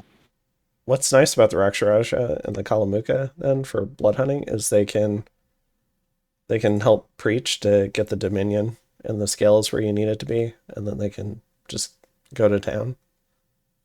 Yeah, actually, that's actually worth mentioning. Is controlling Dominion is actually pretty important for Lanka in a way that it isn't for a lot of nations because like the turmoil scale is just like a lagging effect that happens after you flip Dominion. So like if you're fighting a nation with order scales or just bordering one and want to be kind of safe on that border, it's very much worth having like potentially several mages preaching in order to get that to be like high your Dominion on that border. And the Kalamukas are really good for that purpose if you don't want to spend cap only turns on it. Yeah, because I feel like I don't know. I play a lot of the blood nations I play have blood sack, and Lanka doesn't. I don't. I don't think they've got Correct. that. So it can be a little bit harder to control Dominion without, maybe like recruitable Holy Threes but thankfully you've at least got these Holy Twos that you can run around to try and preach. Holy 2 is pretty effective. Like it's just expensive, right? Like in terms of the opportunity cost, but yeah, I mean it's worth it. All right. Um, was there anything else you wanted to cover on this portion? Yeah, that's pretty good. In terms of the way that the nation plays, I think one of the really big kind of special strengths that the nation has is that as we looked at the mages, they're all blood mages, right? It's a blood nation. You're going to produce a lot of your power through blood hunting and then summoning all the cool stuff that you can get. And it's actually got some of the most efficient blood summons in the game, too. And you've got this defensive advantage, right? That in turmoil skills, your stuff is a lot stronger than it is for other people. So I think it's like kind of a special strength. Like a lot of the blood stations, their weakness, a lot of the blood nations, Their weakness is that if you rush them, their blood magic paths don't really do anything, and so they're kind of weaker. Than they will be later in the game once they have that feature producing a lot of value for them. And so the consequence is that Lanka doesn't really have that type of vulnerability. Like they're kind of most vulnerable if they go and take their big sack of Palankasha and go try to invade somebody who's got order scales. Because then you can kind of kill them where they're getting a stats penalty. And then maybe after that big loss, they become vulnerable. So it's kind of one of the things that you need to really like. The diplomacy is very different for Lanka than a lot of nations, because in the early game, like on the one hand, you really want to keep all the turmoil nations alive because they're going to be easy for you to fight later. But on the other hand, they're the easy ones for you to invade. And I think it's kind of an interesting challenge to decide like what do you do with those considerations. Yeah. And I guess the other interesting part about the Rakshasi, I know it's only Holy One, but because they are stealthy, you can do a little border preaching to maybe try and flip a little bit of Dominion right before an invasion, but it's not Yeah, easy. yeah, I think that's probably a waste of time. The thing is, you don't actually need to flip the Dominion for an invasion. You just need to push the Chaos power. And around Blood 5, there's several spells that Lanka can cast easily that add a bunch of unrest. Raid of Toads, Wrath of Pazazu, that kind of stuff. You can also, like, put a Horde from Hell or something on the province to sort of surprise them that you're going to be there, and then have that pillage on a turn that you move more stuff in. Yeah, There are a and lot of other techniques that you can come up with. if you happen to have a lot of gold and you happen to get Kooni through a cave PD, you could try and maybe raid with Kooni, set a little bit of Yes, unrest, but Ko-Oni are a fantastic indie find for this nation. Obviously, you're never going to have as many as Yomi, and they actually cost you gold in a way that they don't cost Yomi. But if Yomi's not in the game, they're really good as kind of like a staff that you can afford that also help you boost your. Well, I don't know though. It's also like if you bring an army with 12 mages somewhere, you can just pause for a turn and have them all blood hunt, and that will generate a lot of unrest for you. So it's not very hard once you control a position to spike the unrest there. You can pillage, you can blood hunt, whatever. The yeah. challenge tends to be when there's like a choke and you need to attack into the enemy fort or something, and they've got like order 3 scales there, order 2. Um, that's kind Now, of like the puzzle for Lanka. and I don't think you can pillage or blood hunt when you're sieging a fort, if I remember right, but you Yeah, can. that's correct. So you at that point you are relying on something like Rain of Toads and Wrath of Pazuzu, which I mean, I don't think they're very expensive, but they do have a cost. So if the enemy Yeah, has a lot of forts, that can get pretty expensive. yeah. I mean, you can pick where you want to put it on each turn, but yeah, those spells are expensive in that, like, I think you cast the two of them together. It's like 2 chaos power in that province, and the opportunity cost is you could have, summoned 10 Rakshasa warriors or something like that. Like it's it's not cheap in some sense, but it's also very affordable in that you can be making 300 blood slaves a turn as Lanka in the mid game, and if you're doing that, then putting 20% of that at most into winning a major battle, that feels pretty cheap. Yeah. Is there anything And those else? those spells can be blocked by domes, but there's not like a lot that you can do to block it, other than just patrolling the province and killing the unrest on the same turn that it's generated by those spells. So one of the things that you'll experience fighting Lanka is you really want to hold your border, keep your scales there, and like patrol every turn so that they can't like prep the province with these unrest generation spells. Yeah, and I mean, if somebody's excessively using domes, you could potentially do like a min cast of Astral Disruption if you've got it on your pretender and try and clear all those domes. I mean, Yeah. I But mean, that's a level 9 spell. That's very late game. But yeah, there's all sorts of cool tactics you can do at that point. is it level 9? I forget. Yeah, Uh, yeah, that's a level 9. Uh, Cookies plays a lot of late game, so I'm used to just I try having to all this stuff. Yeah, I guess I it try to is. close out games before I get any nines. So it's a different play style in that sense. Yeah. All right. But I do enjoy late game. All right. But I mean that's when I think you start seeing a lot more dome usage too, is a little bit Yeah, yeah, later. that's right.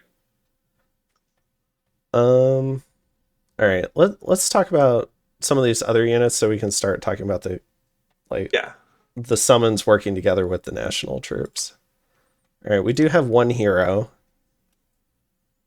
and I don't know if there's anything special about this guy. He's got an implementer axe, which is armor yeah, piercing. it's an armor piercing weapon. I think that's the main thing that's cool about it. I think Worthy Heroes adds a few more that are quite a bit more capable, but I think the main thing I'd use this guy for is he can ferry around a lot of undead. He can reanimate, and he can counter thug. Like if there's a thing that you want to hit with a big magic weapon, like you didn't have to buy him, and he does that. I guess he's got Pillager 25, but I don't know if that's good or Yeah. not. All Uh, right. you know, this nation does not struggle for having a bunch of troops who can pillage. Yeah. All right. So let's start talking about some of the summons, maybe. So Yeah, I'll, do you want to exit and do the like reanimation stuff first, just to there's a little bit of context. So sure. that's the stuff that's free. Um, So so what? as we looked at that screen, like you can make the soulless, you can make the ghouls, Let's and start you can with make the long dead. Ganas, because I tend to think of them as a fixture for first wars, for because Yeah, they're yeah, that's a good point. ethereal. Yeah. Yeah, so Ganas are kind of weird. They have so it's a you'll see them as indies occasionally. There's a special like rare kind of indie province type will run into them, but basically buy them with death gems. I think it's like pretty cheap. It's like 10 death gems for 20 of these guys or something along those lines. Yeah, Uh, I can pull it up. Yeah, and in 9 death particular, it's like gems yeah, for 20, 9 for 20. and it scales. Yeah, so it scales. Yeah. So Um, so these are actually like for early game summons, they're pretty good. I think it's like Conjuration 1 or 2. And you get a bunch of them. They have no protection other than this shield, which is also their only extent to which their stats are better than 10-10. So like a normal troop will that hits for like 20 damage will just hit through their shield and kill them pretty quickly. So the defense skill is in some sense 10 against like elite sacred stuff, but they're ethereal, so a quarter of non-magic attacks will damage them and the others won't, and they can go through walls. So for storming forts, like one of the most annoying things is the wall archers, and these guys are a golden solution to wall archers. But they also like you can do builds where you make these an expansion because the nation has pretty good built-in death gem income. I think it's like 3 from the capital. And there's actually like a really big difference between running around with 6 sacreds versus 6 sacreds with 20 ganas coming in behind them to sort of just add mass and prevent surrounds. So I think that they're actually a lot of value, and probably on other nations they might be even more valuable than they are on Lanka. I mean, But they're very solid. it's also a really cheap magic attack, and they're Yeah. amphibious, so they can maybe go get you a lake if you want. Yes. Exactly. Yeah. But yeah, you should keep in mind that if you're fighting something with magic weapons, like they will kill very little and get massacred. Like they're, they have Yeah. a role. They're good at that role, but if you try to like use them against the thing that they're not good at, they will just all die without killing anything. Like, and you can banish them too, so that they will. If you're using them and you bump somebody who's got their profit there, like they're not going to last very long. Now, they don't have the spirit form tag, so if you wanted, you could maybe do some group bark skin on them later. Yeah, that's true. But Yeah, they probably compare. I don't know whether they compare favorably to Shade Beasts, which you can also potentially do on this nation with a skull staff. They're comparable in efficiency. I think Shade Beast might be a little bit better, but a little bit like quite a ways later in research. I think it's like a 4 or something. Let's see. Comparing. Yeah, just bringing some down. So these also have a magic attack. They're also amphibious, ethereal. So it is worth comparing. They've also got dark power. So Yeah, if you're doing a darkness battle, they might be a little bit better. Yeah, I suspect that the Shade Beasts are better in darkness, and the Ganas are better not in darkness. That said, the Shade Because they've got a Beast, lot better defense. Like five points of defense skill is going to make a big difference in how quickly they die. I will say the shield for a Shade Beast is if they kill something, they get a soulless out of it. That's true. But the other nice thing with Shade Beast is maybe a Rakshasi can lead a group of them around, whereas I don't think the Ganas are stealthy. That's true. Yeah, the other critical thing about the Shade Beasts is that they're fast. So one of the things that you can do, like in the raiding war with them, is they're just really good at flanking. And Ganas are more likely, like I don't think you can really flank like 20 PD with them. You're just going to have to sort of fight your way through them. Yeah. Okay. Let's for the next one, let's talk about I guess the soulless and some of the other reanimation stuff. So we've got some long dead, we've got ghouls, and we've got soulless. Yeah. I think the short story with the soulless and the long dead is the soulless are really only good if you get them in a province where there's been a battle where troops were killed. The ones we summoned here are mostly that guy's a long dead actually. Yeah, these are the unarmed soulless, which are pretty bad. But I think you can kind of get the feel that you get a mixture, like a few of the Bandars, a few of the generic sort of human form ones, and then a few of the like Marcata. The Marcata ones are completely useless. I would say because I mean they're 5 per square, but their like stats are so bad that it doesn't really help you. They don't really do damage, etc. Really can only eat lances. Yeah. Overall, my opinion is that the Lanka Long Dead are on average a little worse than like default Nation Long Dead. Like it's mostly kind of a flavor thing. Yeah, they don't even but you do siege that well. Sometimes. Yeah, the Bandars do. So the big thing is you get a few of the Bandars, and the Bandars, they've got a decent amount of HP, a decent amount of damage, and that can end up delivering some value. But the main thing is that because you can just spend mage terms to get them, like it's just much more available, like especially for the long dead than other nations where you'd have to spend death gems to get them. And you do get some national soulless where they'll have armor like this guy does, and maybe like a nice weapon. I just didn't happen to get any. Yeah, and it's worth mentioning for the long dead that like one of the problem statements that you have using Rocktopad at a blood hunt is that you get those assassination attempts, and they're not necessarily strong enough to survive those. Well, give them 5 long dead Marcata even, and they probably can. So, even for some of the really low quality long dead, you can of course use them as patrol shaft, but you can also use them as bodyguards, and they're quite a bit better than commoners. So there is value there. Yep.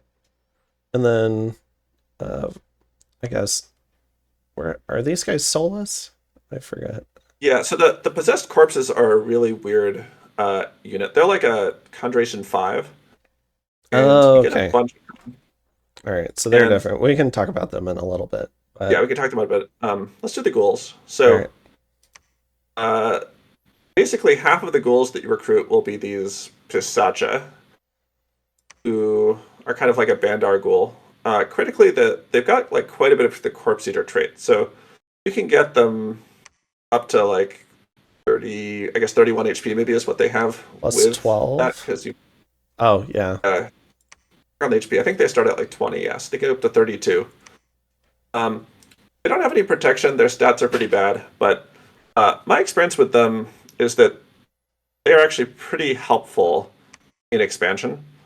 So one of the like tricks that I figured out for this game is that you can reanimate, like even in the capital, it doesn't actually matter that much in terms of like it's really scary because there's pop kill when you make ghouls, but the amount is really low, and so you can actually make like 50, 100 ghouls from the capital, and it doesn't really change your recruitment points total particularly. Obviously, you prefer to make them somewhere else, and it's actually pretty good to make them in like a waste that's got like low population and just bring it down to 0 with them. But yeah, using them as bodyguards for your commander in expansion, or as just extra troops to kind of fill in behind, like they'll beat militia, and sometimes you just need like 7 guys who can beat militia in addition to your sacreds in order to win a fight that you were going to lose. So yeah, they're definitely like an important trick to know about. And And they the reason that they're a lot better in expansion than the long dead is that you get 6 ghouls per Raktapada turn versus 3 long dead. And that actually does make a really big difference in terms of how it actually goes. and they've actually got pretty decent attack. You're at 11. Yeah, I mean, again, they've got like 3 protections, so like I they'll mean, die pretty quickly. if you're comparing But it to like 4 attack on a yeah, Solus, yeah, yeah, or yeah.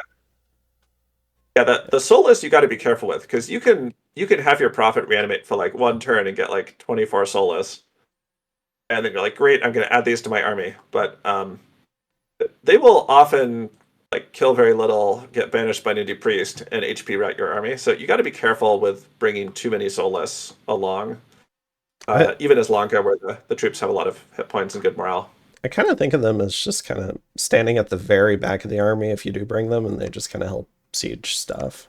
If it's a really big Yeah, they help fort, siege, and if somebody's trying to snipe your commander, it's with like 5 cavalry or something, it's going to take them a while to kill all the Soulless, and maybe you'll have won the battle by then. let's say. All right, so I think that was a lot of the reanimated stuff, but you can see that there's all sorts of different forms. I don't even have all of them here, but Yeah, I think the main thing that's notable is the long dead Bandars. Like they have pretty good weapons. So like a lot of the time somebody can just thug 50 random long dead because they just don't hit very hard. Oh, if it's 50 random long dead and there's like 5 of these guys in there, uh, that requires a little bit more care in what things you can send to kill it. So they're definitely worth having and using. yeah, and probably worth splitting out some of the better ones to do different jobs with, I would think. Yeah. The other thing that I'll say is like once you have a blood hunting operation going, um, if you think about it, like a Raktapada turn getting you 3 long dead, of which maybe like half of one is going to be a Bandar, the rest will be sort of lesser stuff. You might get a Marcata. Like, Yeah. yeah, like it's not actually a lot of value. And if you blood hunted instead, uh, you would potentially be getting, on average 4 or 5 blood slaves. Um, and that's usually enough to get like one of your sacreds. So it's worth keeping in mind that like the reanimation is valuable, but it's kind of valuable to the extent that you need to make stuff in that location, like patrol trap or whatever, and like don't have the patrol capacity to instead be blood hunting and making the better sacred summons. So something to keep in mind. Like Yeah. it is really efficient. Like if you're on any nation that was not a blood nation, that reanimation ability would be really strong in terms of producing lots of chaff for you. But Yeah. for Lanka, the opportunity cost is you could be getting like a super powerful sacred. Yeah, I'm looking, so because they're mindless, they get a malice for like patrol strength. So sometimes if you need patrol strength really quickly, you can do these Ganas because they get 1.5, and then the Yeah, ghouls, and then as the numbers for the other stuff build up, maybe you can rotate these out to an army. yeah. The ghouls actually, I guess I didn't really explain. In addition to that expansion use case, like 1 turn of ghoul production is about 10 patrol strength. With a Raktapada, like you get 6 of them, they're 1.3 each. Yeah, it's maybe like 9 or so. Um, maybe 8. Anyway, the it's actually like pretty good. Um, and in particular, like if you're thinking about chaff to summon for blood hunting patrol chaff, I think like one of the things people do is summon wolves. And that spell casts gems, and I don't think it really gets you a lot more than 10 patrols, like, 8 to 10 patrol strength, Yeah, because because they're they're undisciplined. they're undisciplined. So it's probably like, what is it, 10 wolves? What? So maybe it's Why don't you just five. do a cast of summon wolves, and we Okay, can compare. yeah. Let's see, where are the Pack of wolves? wolves. Yeah. Here we go. So yeah, Yeah. So point each one 0.7. is 0.7. You get 15 of them. So I don't know. It's like it is a little better, but it's not like enough better that you're happy spending 2 gems on it. So I think it's like really important to understand that like the ingredients for blood hunting for any nation are you need the blood mages, then you also need the like ability to reliably produce like 200 patrol strength to really use them. And Lanka is able to do that by a number of mechanisms. You can do the long dead, which don't kill population, or you can kill a little population and make ghouls. And usually, what I'd recommend is be a lot more liberal with killing population in the early game, because just you want to get your power online faster, and then later on, when you're running things at a lot of scale, you might want to think more about the efficiency. Yeah, and if you do a pack of Ganas to maybe like pitch in, I think that's 30 something patrol strength, Yeah, just like right off the bat too, and then throw yeah, in yeah, some and ghouls, and you've got a new blood hunting province very quickly. yeah, and Ghana's they have utility for actual wars, so it's kind of one of these nations where you make a bunch of stuff for fighting, and then when they're idle, they can help with your blood hunting operation with some of your mages that have been part of that army, and they could research or they could blood hunt. Yeah, I think one of the things I haven't really shown here is you can make those reanimation amulets. There we go.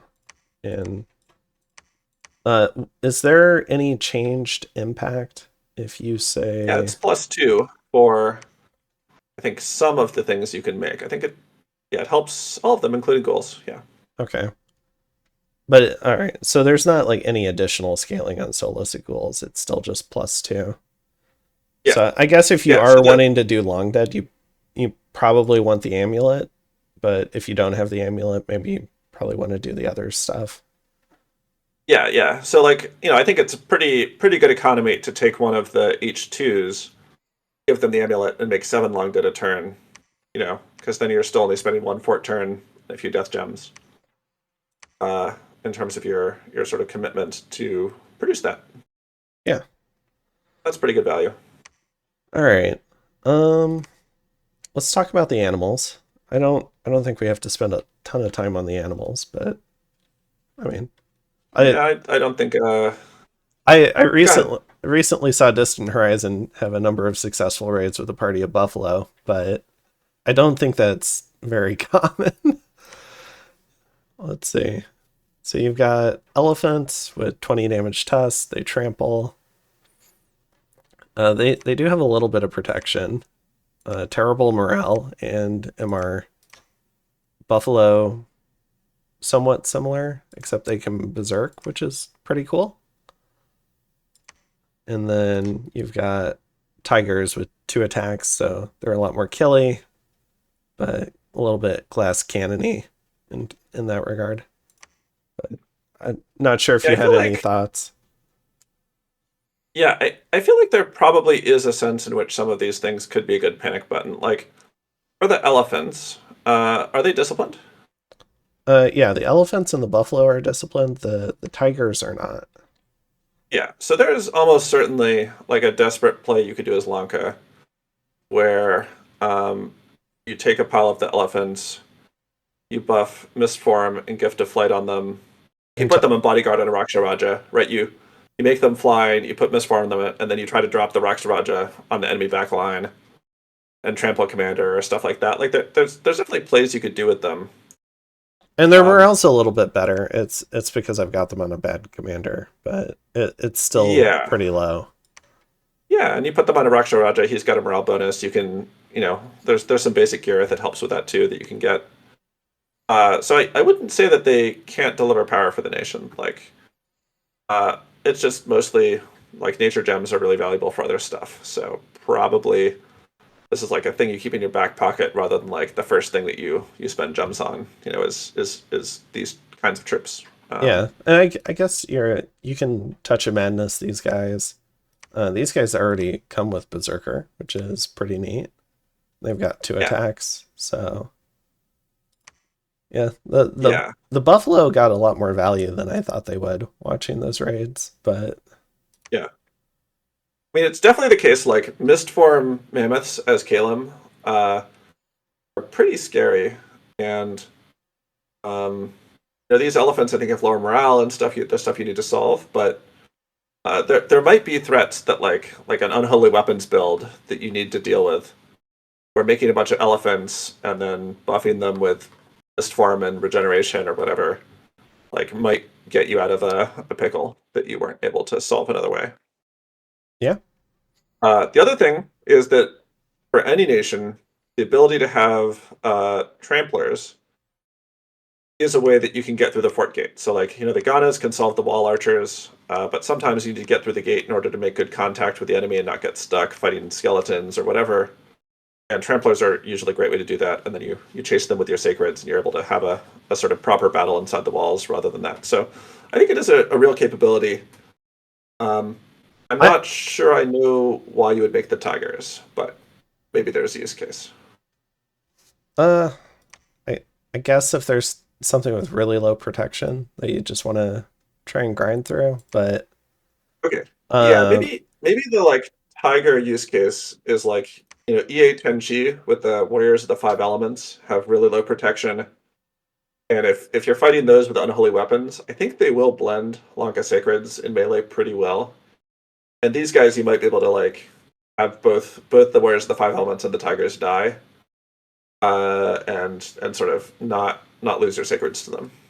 yeah, they would be a lot harder to buff though because they're undisciplined, but I was looking at these elephants and I was thinking, yeah, if somebody's like really harassing your blood hunting, maybe a couple Mhm. of elephants in that blood hunting mix, because I mean they don't have terrible patrol strength either, but Yeah, you could yeah, do like gift of flight and maybe screw up a thug. So yeah. Or just like elephant plus lifelong protection or a bunch of imps is like a lot better than just elephants, yeah, because the elephants really don't like getting hit, but they don't necessarily have to be hit a lot if the enemy is just surrounded by your garbage and summons. all right. Uh, yeah, I do. Let's see. So looking through conjuration, talked about the animals. So we've got these possessed corpses, and then I think we're on to the demon summons. So let's go ahead and talk yeah, about the Vitalas now. yeah. So these guys are kind of like what's special about them is they have two forms. So this form is basically like a high magic resistance soulless Bandar. They hit pretty hard. They're undead. Let me. I think you might actually need to go send them, like, have somebody take them to attack something so we can see the second form, would be what I'd recommend. Yeah, I was just thinking I'll do that. Um, their second form is really cool. Uh,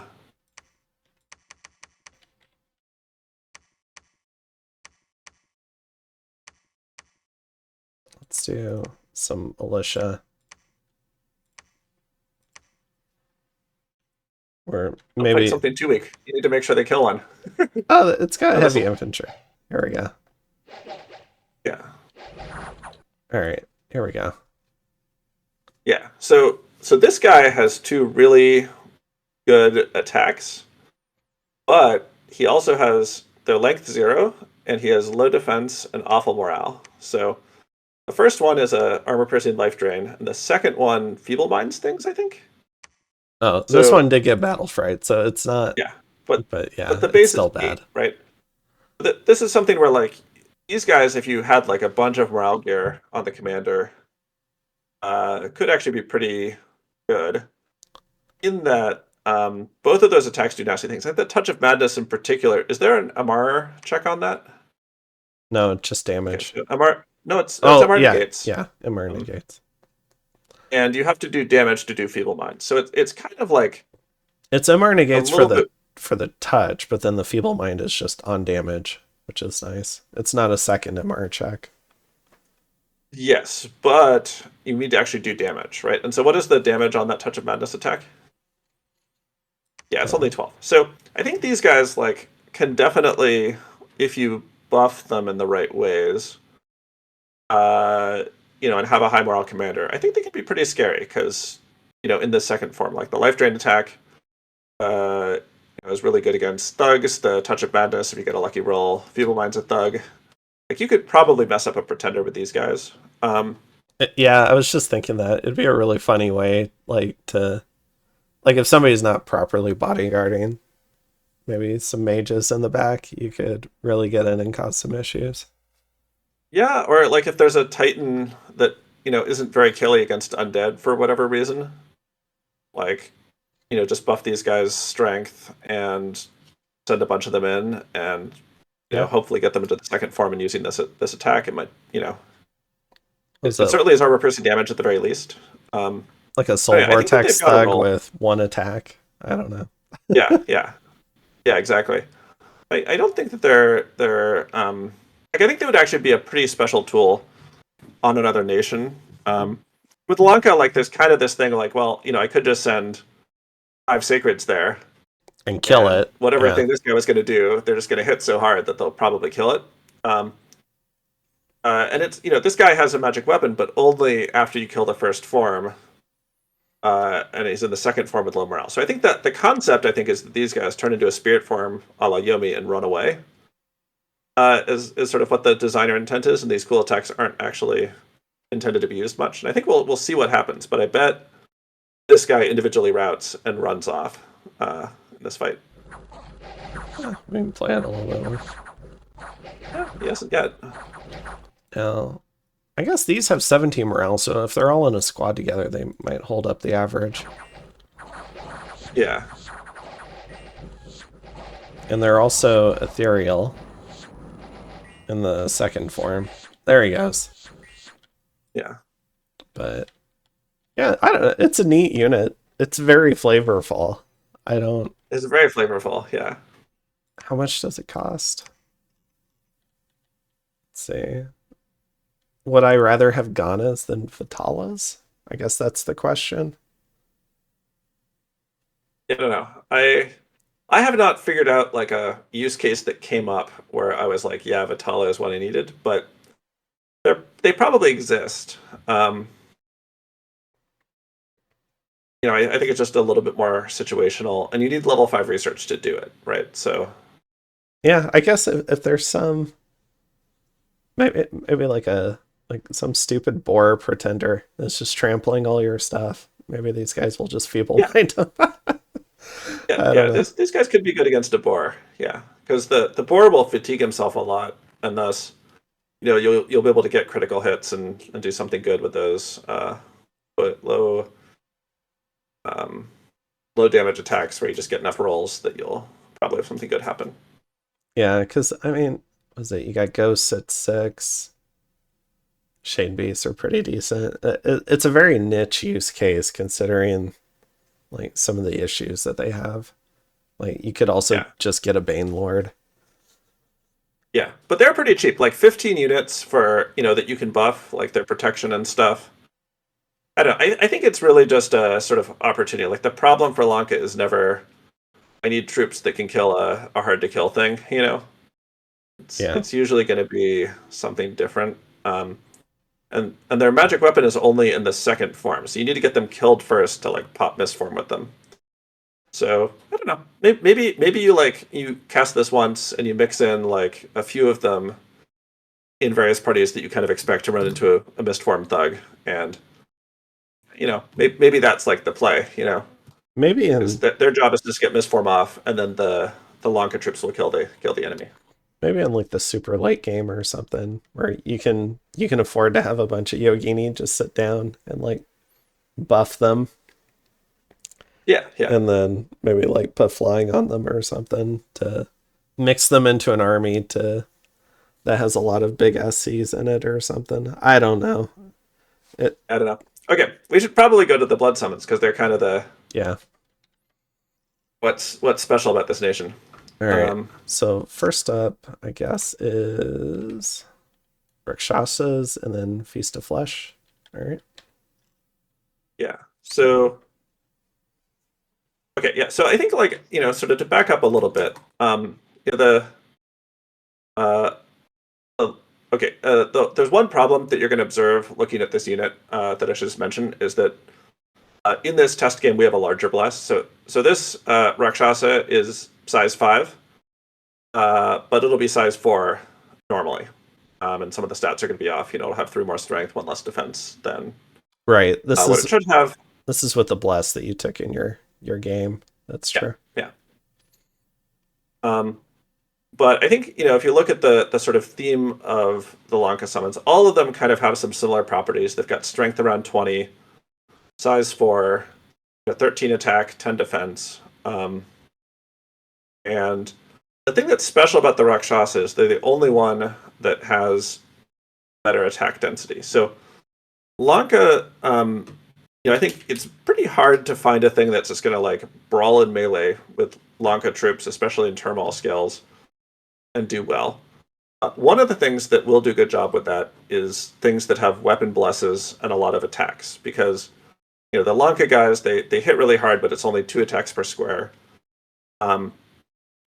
So against stuff that's got like unholy weapons and has a lot of attacks, like you might be able to overwhelm them with just having a lot more damage output. The other risk that they have is fighting elves with glamour and luck. Like you just need a lot of like maybe every swing is like a fatal swing, but they 2 are going to hit mirror images. Only a quarter of the hits will get past luck. Like it might just be that you sort of fail to get a killing blow. These guys are kind of special in that they have a higher attack density, so they're a lot better for specifically trying to kill things where you'd rather have more swings rather than kind of harder hitting, higher quality attacks. And they're still very hard hitting. They still hit very hard, though. Again, this is Chaos Power 5, I think, right? So yeah. And he's got XP star. So yeah, this is 5 better, or really 8 better than the unit normally does. They have no protection, so you're really going to want to buff Bark Skin on these for a lot of engagements, but you don't have to. They have enough hit points that like if you're fighting PD and you've got like 10 of these, it might be the case that you just kill them before the fact that your low protection is there matters. Yeah, I don't think it's unreasonable though if you have like Bloodlust or something that you'll have values. I agree. Like this or larger. So yeah, I agree. All right.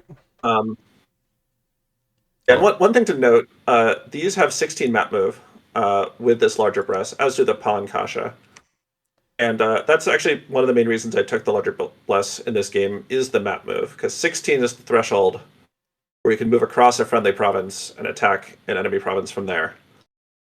And you might think that this is kind of like a minor feature because it's just on some of these summons in the Palankasha, but I found that it transformed my expansion to be able to do this, because you're able, like, we talked about the sort of limit that you've only got like 6 or 7 sacreds a turn that you can use. Well, given that, there's only so much that you can do to protect your sacreds from missile fire, for example. And it turns out that just adding, like being able to bring 9 or 10 because you're sort of able to move around your squads really makes a big difference in how much you lose and how much territory you're able to take. So anyway, these guys, basically only the unarmored blood summons are that fast. And so that's sort of important to understand that like if you're trying to make a mobile party, you're going to do these Rakshasa and the Pargasa. You can't do the heavier Rakshasa warriors and so on in the early game and get that map movement. Okay. And and they've got 14 Amar, but let's go ahead and talk about the Pargasa as well. Yeah. So these guys have this sort of story that they're the like demons of huge appetites. So I think their gluttony, it's like 7. So one cast of this spell, I think it costs 50 and you get like a bunch of them. It's a lot. 18. You did one cast, so it's already there. Yeah. I just what wanted you to see actually if got. But yeah, it's scaled. Do any of these yeah, scale? none of them scale. Yeah. Okay, cool. Yep. So So this is actually like, in my view, the best sort of early game defensive one to do because it just doesn't cost very many mage turns. Like you just need to get your 50 blood slaves, and you get like basically a whole little army. Um, and in turmoil, like yeah, I mean these guys have 4 protection, but they've got like almost 50 hit points with the larger. that's a They lot actually of have the highest siege HP of any. defense too. Well, Like that it, yeah, a lot of siege defense. if you need to hold down a fort and you just keep 200 blood slaves on hand, I don't know. It could buy time. Yeah, and like the melee stats, right? Like he does 36 damage, 19 attack, 15 defense. Like they're really good. And the main weakness of this is that defense skill is not that high, and there's no protection. So like they'll die pretty quickly. And this is kind of the reason that when you're looking at blessed design for Lanka, like one of the things that you're going to think about is adding a bunch more defense, just because if you do that, they kind of get to the point where like it's kind of thug level stats, in really high chaos power, right? Like 20ish attack, 20ish defense, if you really stack it. I mean, That's pretty cool. and as long as you're not going up against fire magic, like some group bark skins do a lot for that 45 HP. Yeah. Um, and I guess these guys have 5 fire vulnerability. I think all of them have 5 except for the guys with magic weapons who have 10 fire vulnerability. Gotcha. Oh, that's the wrong one. All right. So yeah, Yeah, I so mean, Pergasas like are really actually quite good. Um, and if you think about it, they're a little bit similar to some of the like Blood 9 summons that other nations get access to. Like this guy is potentially competitive. He's not quite as good as like a devil, but like it's like not that much worse. With a very similar price and mage turn efficiency, and you get it like right at the beginning of the game. I think it's like Blood 2. yeah, So, uh, this unit I think is a big part of the early game power for Lanka, you could especially on the defensive. you could do a lot worse for a no ship button than these guys. Yeah, All right, next one. I think we've got the Ezrapa. yeah, sure. Yeah, so this is another unit that'd be really cool if you didn't have all the other stuff, but it's actually I think your earliest access to magic weapons. That theme is life stealing. So even though they'll only have 1 protection, and pretty modest HP, they can recover a lot more. They've got the same attack density that the Rakshasas have, and they've got a magic weapon. So this is actually a pretty good alternative to the Rakshasa if you're fighting against people who are doing like body ethereal stacking or mist form or whatever. And they actually have like really good stats. So unlike the other Rakshasa, their defense skill is actually pretty good without a bless. At least They do until have they Berserker. go berserk, and then it drops a little Yeah, bit. yeah. But So they're sort of this dancer style of unit. So like it's very possible, if you take a defense plus 5 bless and are fighting in a lot of chaos, like it might be that your opponent literally can't hit them in melee. Um, and so it might be that they don't go berserk. Well, yeah, because they're not getting repelled because the defense is really high. yeah, Um, they're normal HP. If you don't take larger, it's only 19, so they could die in one hit. yeah, yeah, it's a nice magic weapon. I think like on any other Blood Nation, if you just had this, you would like make a lot of these. But on Lanka, there's a little bit they're not quite as tanky as the Rakshasa. They don't have the mage turn efficiency of the Pergasa. Um, yeah, they're a little bit of a more complicated choice. But I think they take a blood 2 to cast them is the other key detail. So, um, the normal Rakshasas I think are blood 1 to summon. Yeah, and those But Rapas are blood 2. So this one's blood like nature, I guess. So exactly. So the Feast of Flesh, any Yugini can cast it. That's super easy to do. But those Rapas, you need like if you want to make a bunch of those, you need a bunch of blood 2. So it's realistically a bunch of your cap onlys or or the blood Kalamokas. random. Yeah. Yeah. So I think that's the other reason they don't see as much play is that it's only one research level below the Rakshasa Warriors, which is more mage turn efficient. Um, It's the same scaling and cost as the Rakshasas, though. So, yeah, they're really cheap. It's less than 3 blood slaves each. Like they're really cheap. all right. Next up, we've got the Rakshasa Warriors, which I think are a really nice mainstay for like maybe early game and early mid game. These guys are good all game. The one, yeah, they don't have a hat, but they hit like really hard. Um, with this sort of two-handed weapon. So they actually get repels against some things with the sort of crazy high Lanka attack skills that you can stack. They have decent MR. Um, decent MR, decent armor. Their main downside is they're a little slow, and that this is actually another place where the larger bless really helps because it brings them up to 12, so you can move 2 provinces through friendly territory rather than only one. So actually, really, this is another one of the places where the larger bless really makes a big difference. Is making these slow guys fast enough to sort of advance through friendly territory and reposition to where you want them. Yeah, a lot more HP too. Makes them a lot tankier. Yeah, you're really selling me on the larger blast so far for Lanka. Yeah. The other thing about the larger bless for expansion is that it's like the only bless, more or less, that you can do that improves resilience to missile fire. Well, HP basically, because none of the attack, defense, etc. things that are imprisoned blesses provide any protection against missile fire. But more HP does, and larger actually, it's quite material for these guys. It's like plus 10-ish hit points, and that expansion with the Palankasha can really make the difference between whether you end up routing just from taking a bunch of damage and taking losses or not. So, yeah. Yeah. All right.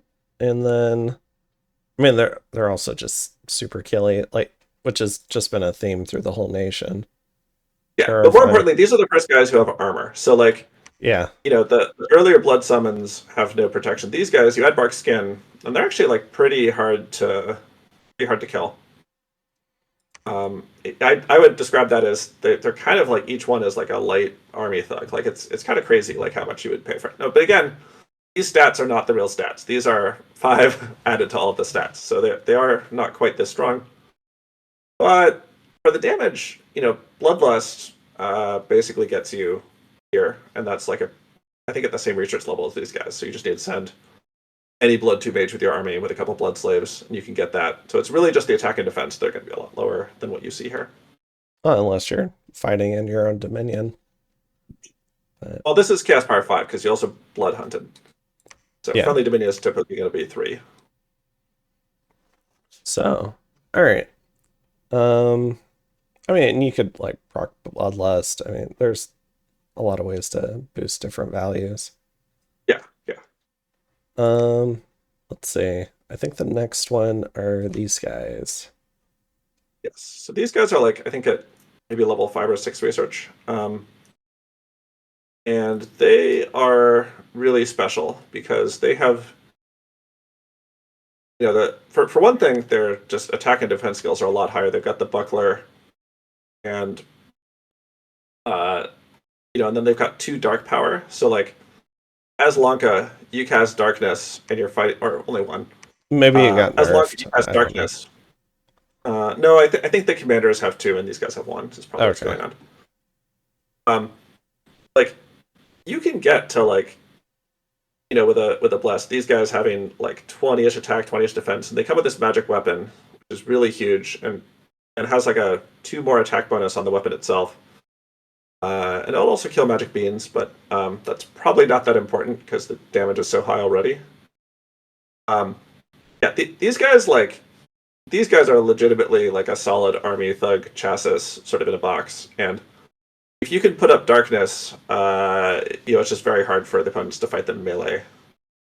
Um, their their weakness is that, or a thing to keep in mind with dark power is, I believe if somebody casts Solar Brilliance, uh, it actually becomes a penalty. So that is one caution with using these guys. But I think their stats are enough better than all the other summons that you'll still be better off from a per unit standpoint. But they are a lot more expensive than the Rakshasa Warriors. I think it's a little bit more Blood Slaves, and you only get 3 rather than 5. So these guys are kind of like your special elites, and in particular, they're super useful if you need to deal with mist form, body ethereal, sort of tools like that people might use to try and survive Lanka Sacreds.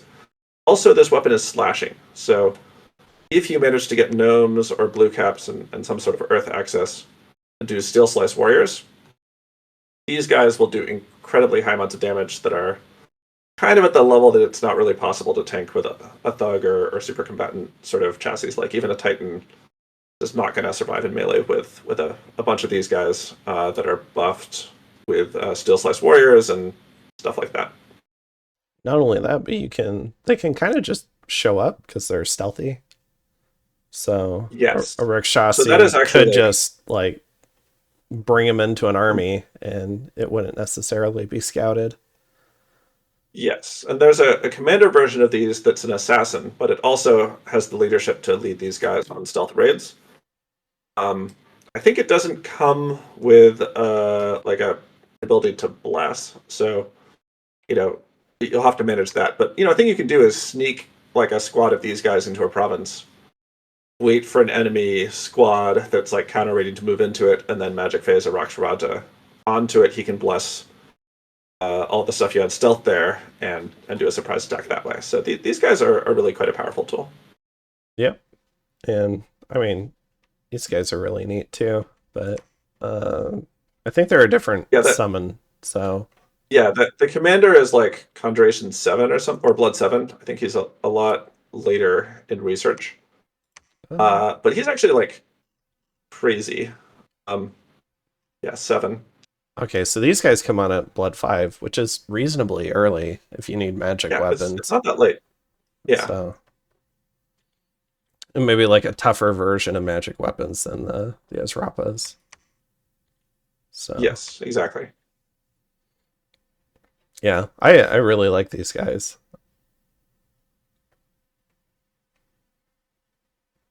Yeah, and they're expensive, but like they're substantially cheaper than a Storm Demon or Demon Knight in practice to produce in the mid game. So Let's see. What's the price difference? So you get 5 for 21, or you get 3 for 25. So they are a lot more expensive, but I think you get what you pay for with them. yeah, like a Demon Knight, right? It's one mage turn and 15 blood saves for a single one. So like a Storm Demon, I think it's a little bit cheaper. Yeah, 10 for one, but with like a rare mage turn, I think they're in practice cheaper than either a Storm Demon or a Demon Knight for almost any situation in terms of your uh, mage economy. Yeah, and they're at the same level as the Demon Knight too. So I mean, you get so much stuff on the way to Blood 5 as Lanka. I mean, this is when you get Wrath of Pazuzu, you get Dark Vines, you get Hellbind Heart, you get Reign of Yeah, Toads, Horde from Hell, Bloodletting. I don't know. yeah. And the succubi and incubi are also like if you want to more glamour mages, I think they're glamour too. That you can summon with blood. So probably not going to want to buy a lot of those for opportunity cost reasons, but like a stealthy glamour 2 mage can be pretty meaningful. And uh you, yeah, you should be able to do like group luck with a glamour too, right? Which could be pretty Yeah. nice. So all right. Next one, we've got the Dakini. Let's see. No, that's a commander. Commander, yeah. Here we go. Yeah, so these are pretty expensive, but they're also a 7 path mage that you summon with blood slaves. The main thing to say about them, or maybe there's two things. One is that their paths are better than a Raksha Raja unless he rolled the death random. Like they've got the sort of air 3 that an air random Rakshasa has, and the blood 3 that a blood one would have. They've also got some other traits that Raksharajas don't have. In particular, they're incredibly high map move flyers. They come built in with this special skull necklace armor and then a theme, which are both pretty nice pieces of gear. Um, and they have this damage reversal, I think, on them. Is that right? Yep, damage reversal and yeah, combined with fear, Fear, yeah, which can be a nasty combo in melee. yeah. So these are real nasty. One trick you can do is if you give them a shield, you can get them to really high defense without losing the life stealing weapon. Um, I had somebody do that to me in a game where they just like would fly around on top of my forts with one of these geared with like some armor and a shield and like kill off your PD and sort of mess up your recruitment. And they're like pretty hard to catch because they could kind of go anywhere.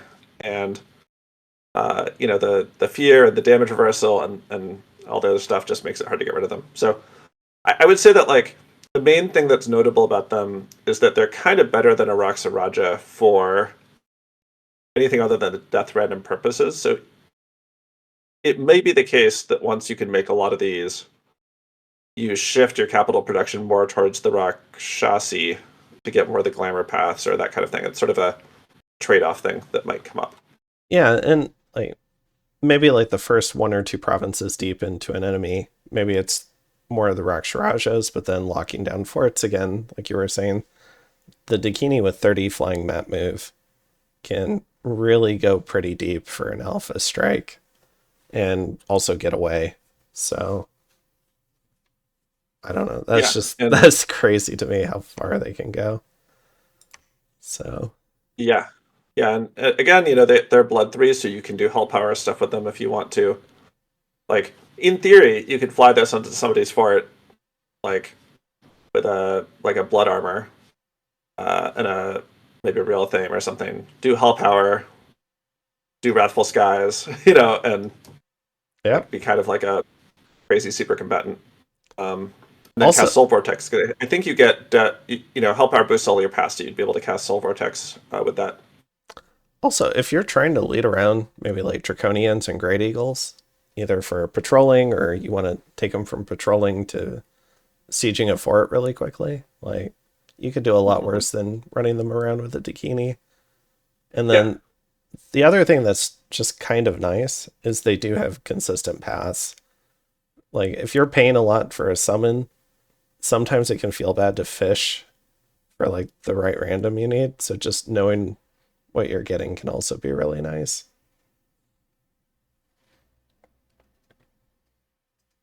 yeah. And I know Blood Vengeance works on the strategic map. I don't know about damage reversal, but Oh, maybe it does. Yeah, if you try to shoot these with like a bunch of seeking arrows from your Caleb mages or something, you will kill yourself sometimes. Yeah. yeah. Or like a flames from the sky might deter that if the flames from the sky caster dies. So Yeah, yeah. It's only 12 versus MR, so it's like not that hard to counter if they're expecting it or sort of imagining it. But yeah, all right. Um anything else you want to cover? I guess they come with the built-in theme, which is really nice as well. yeah, yeah. Just like they're kind of the like super mage version of the early research troop summon, basically. All right. Let's see. Who's just so we don't skip anything. We've got okay, this is the assassin and then we've got the big ones. All right. Yeah, the end game So stuff. this guy is really cool. Yeah, that dusk dagger, is an item that you usually have to pay 10 gems to buy. Uh, and then the Moonblade is a little bit worse, I think, than a real Moonblade. I think it doesn't have the as good stats. Um, but effectively, like this guy, like he's only like 35 blood slaves or something. Like he's pretty cheap, and he's like a really strong army thug kind of unit. And he can lead 75 undead, so you can move him around with stuff. Yeah, they're great. They're also an assassin, so that's really important to know because uh, this is not a very easy assassin to survive, and Yeah, these I think stats are insane. So you can The throw one some. the one sort of yeah, go ahead. Oh, I was you can throw all sorts of gear on this guy to do all sorts of different things because you don't have to worry about trying to buff his stats. Like he comes out of the box with pretty good MR, pretty good protection, uh, excellent attack and defense. So Yeah. And if and those weapons have quite a bit more than even his base attack and defense. Yeah, his sort of weaknesses. He's got 10 fire vulnerability, as does the troop version of this. So, uh, if you try to assassinate a fire mage, he might cast some like really stupid spell like fire darts at you and delete you. So it's worth knowing. And they're secret, but they don't have the ability to bless themselves. So probably the best item in some sense to give them if they're going to be like an assassin might be the water bottle if you've got a big bless. Sorry, the bottle of holy water that auto blesses you, or a shroud could also work. But in an army fight, like that doesn't really matter. Somebody else can bless them for you, and you can take one of these guys and put 5 of the troop versions as bodyguards around him, and have them stand around getting fluffed a whole bunch by other mages and with regeneration and stuff like that, and then go around farting and kill stuff. So it's a really strong unit.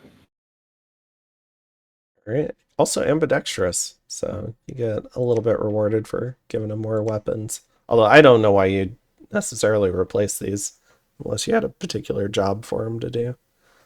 Yeah, those are really good weapons. Yeah. So, all right. Um, I think the next one is let's just go with the no, that's the Dakini. Yeah, you can Right. do the Mendeja, the big guy. Okay, and there's 3 different Yeah, variants, so yeah.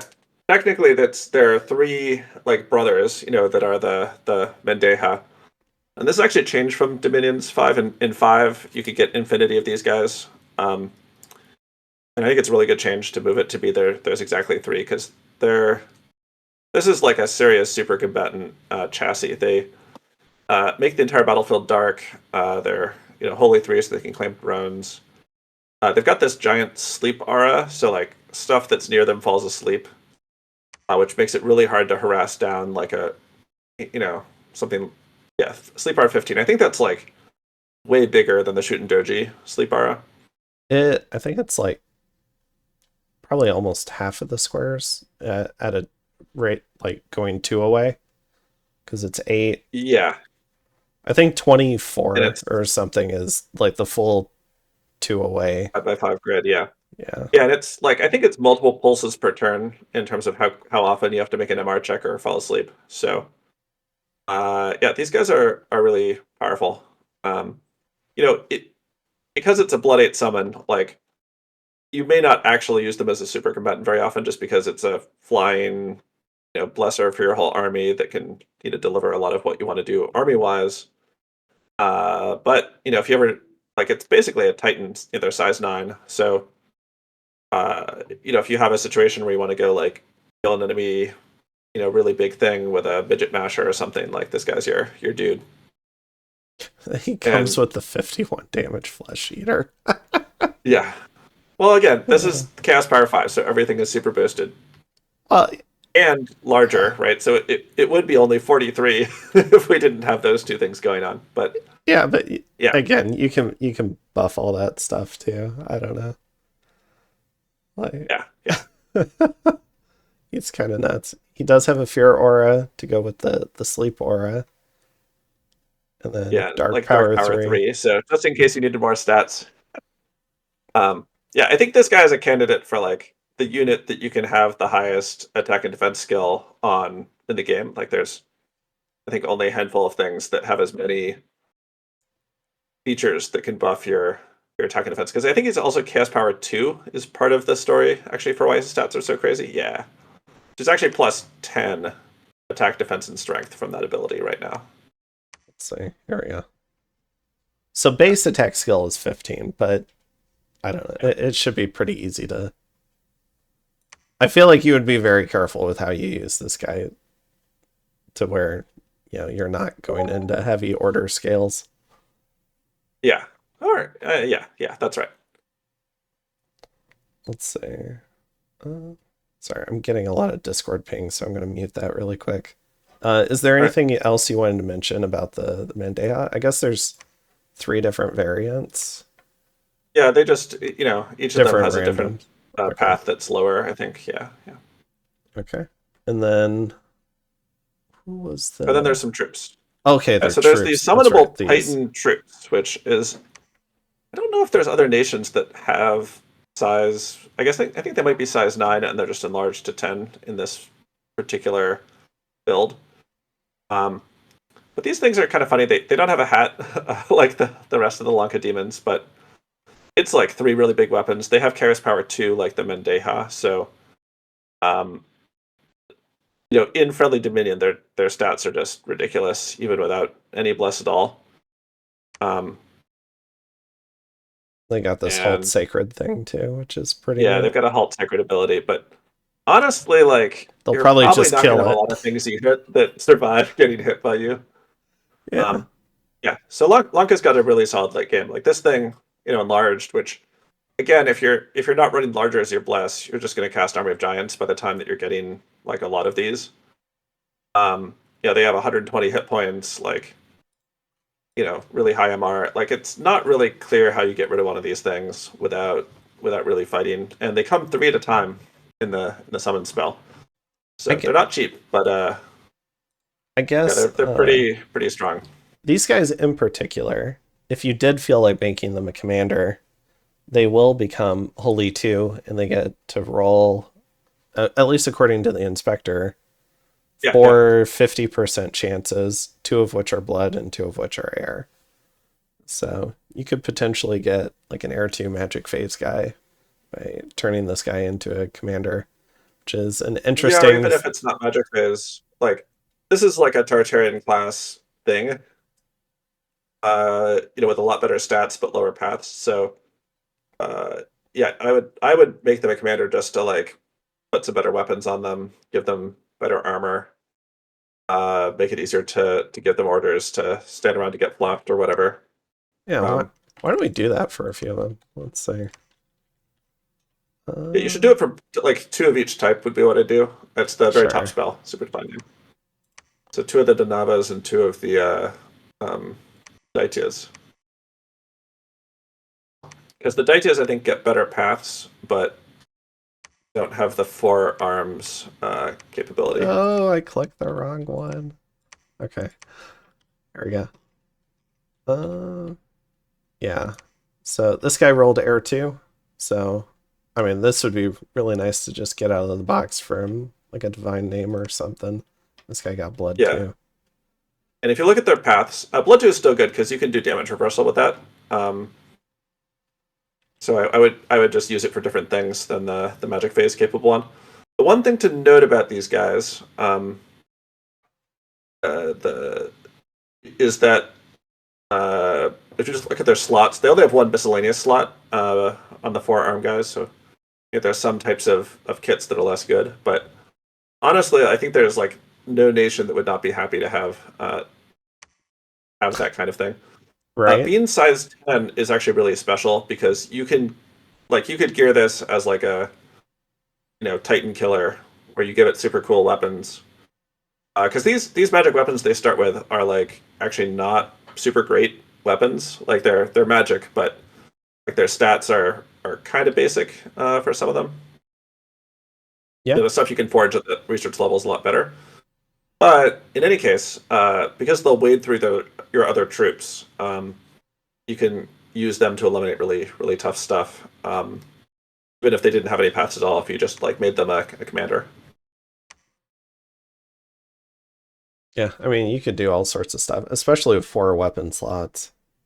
I don't know. Yeah, Like what would that be? Like four swords of swiftness could be like a kind yeah, of you can do funny crazy meme. stuff. Yeah. All right. And then their cousins are also very good. They're a little cheaper. Let's take a look at the unit first. Yeah. Um, yeah, they have a little better protection. I think they do have a hat in the form of the war crown. So They're actually a lot uh, cheaper. I think it's 70 for three Donovas and 45 for 3 of the Daitia. Yeah, yeah, and they have like probably the one of the best unit bows in the game. That's like huge damage plague bow, which can be valuable. I mean, bows tend to miss in the late game and stuff, but you know, sometimes like being able to interrupt fluffers or stuff is valuable. I don't know. I'm not sure I really buy the bow as being great. Um, they get a cool sword, but mainly I think for them, these are a little bit better as a commander than the other type. Yeah. I think they get So a little bit more paths, and in particular, you can roll glamour, which is a really good path for a thug. yeah, so they get the same 4 chances in terms of 2 blood and 2 air. They just add 250% glamour chances.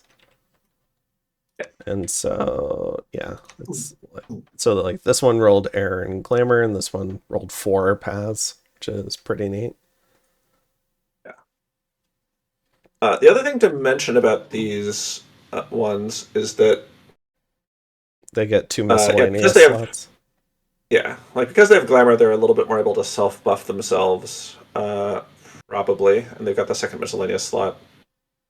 Um, So maybe a but yeah, little they're less like both army really good. thuggy, and maybe a little more like, I don't know, you can do something else with them. But Yeah, I think if you want to like use it as a super combatant, like a solo an army thing, maybe they're better for that. And also the glamour path, like you could team them up with the other ones and use the glamour to buff both units, and that might be useful too. yeah, I don't uh, know. they are I don't missing play a lot of. the. What's it? These guys had fear in Oh yeah, ambidextrous 8, whereas these don't have ambidextrous or fear. So maybe maybe they work a little bit better with like one big weapon, yeah, stuff like that.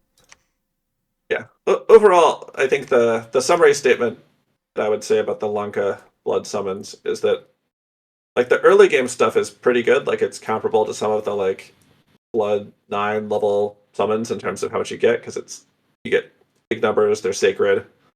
The mid game stuff gives you really good armored stuff where you can buff them to potentially be tanky in addition to being really good sort of melee stats.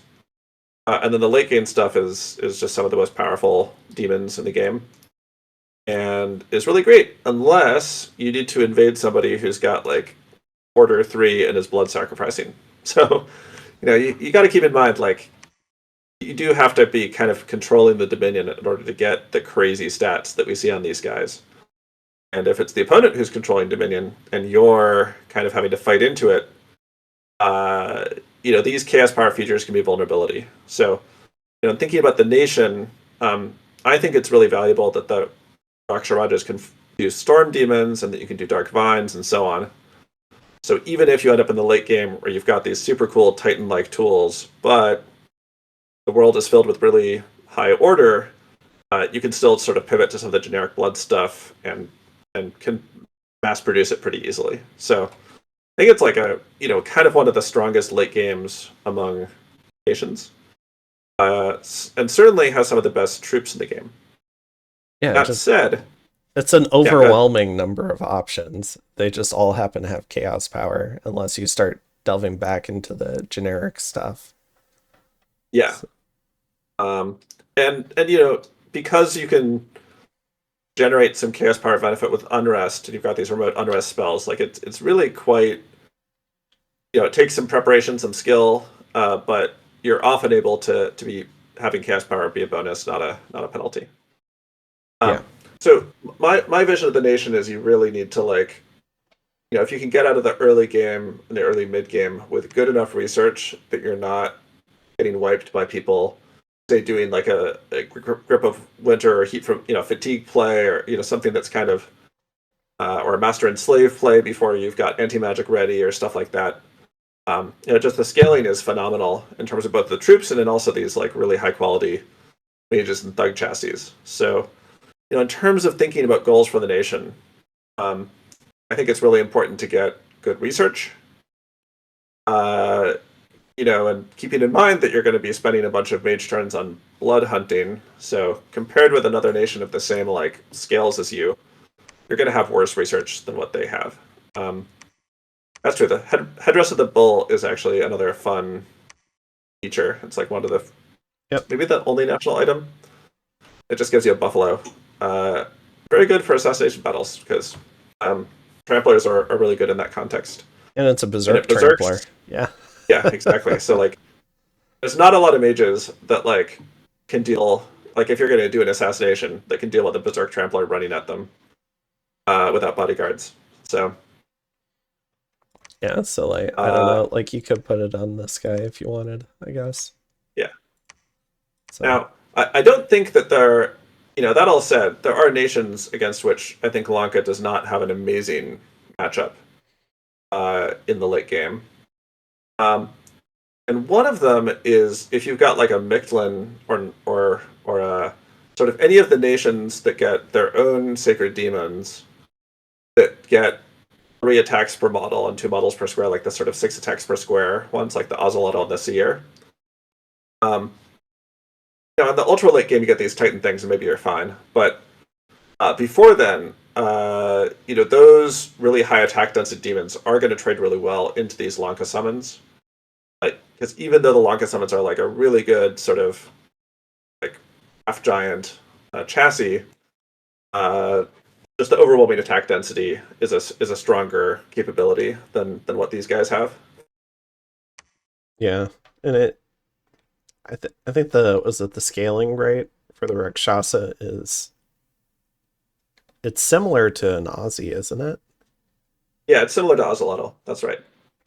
So Um, yeah, and if like an example build that would be really hard to fight as Lanka with your sacreds is like in my tournament, round 2 game, there's a Mictlan playing with Righteous Wrath, Unholy Weapons, and Quickness as their bless.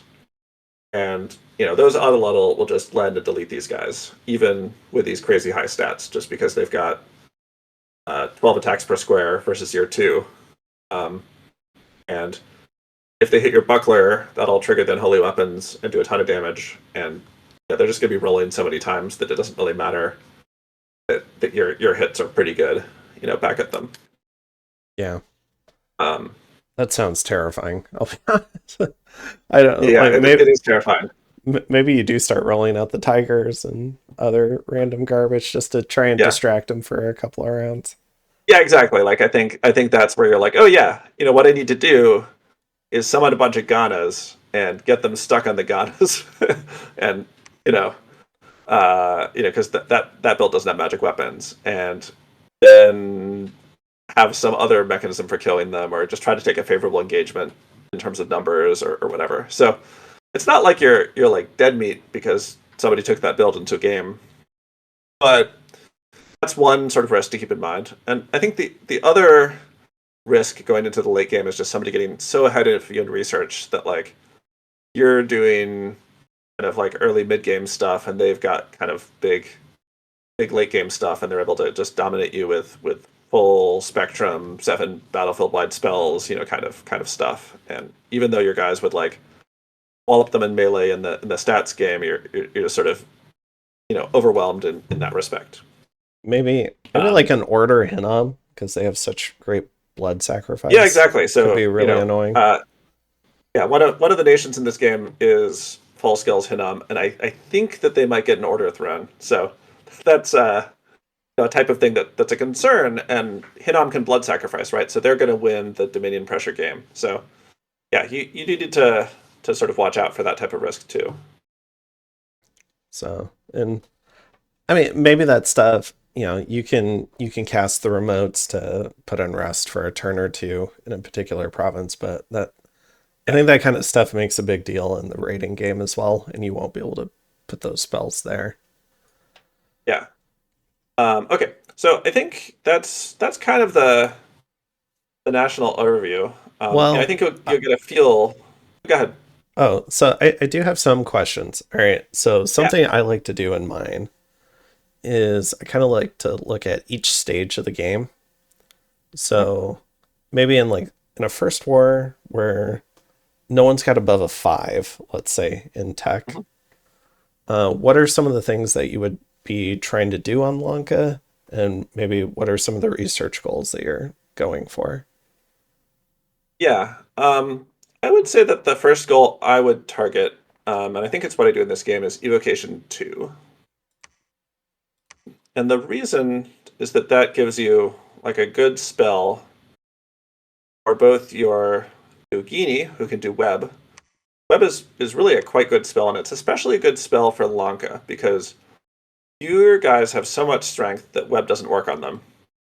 And one of the categories of things that you can struggle with is, somebody who's stacked their defense so ridiculously high, and they've got displacement or features like that. Because one of the things that you should know in Dominion 6 is like demons have dark vision, but they don't have spirit sight. So glamour still works on them, including like blur and displacement.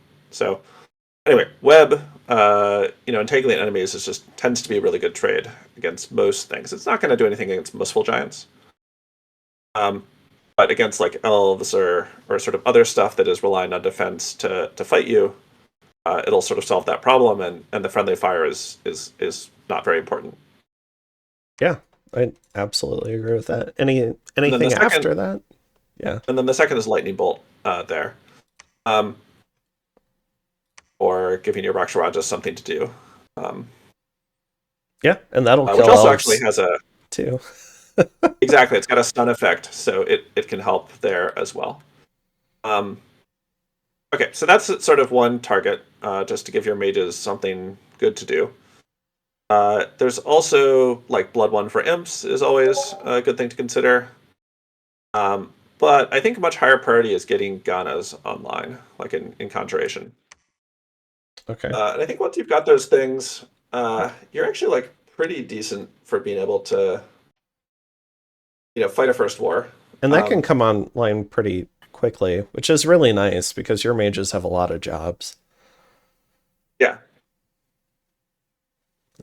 It's you know, definitely not a nation where you can just leave everyone researching and yeah, consider it you good. know, you can for a while, but yeah, you're eventually going to want to do a bunch of stuff.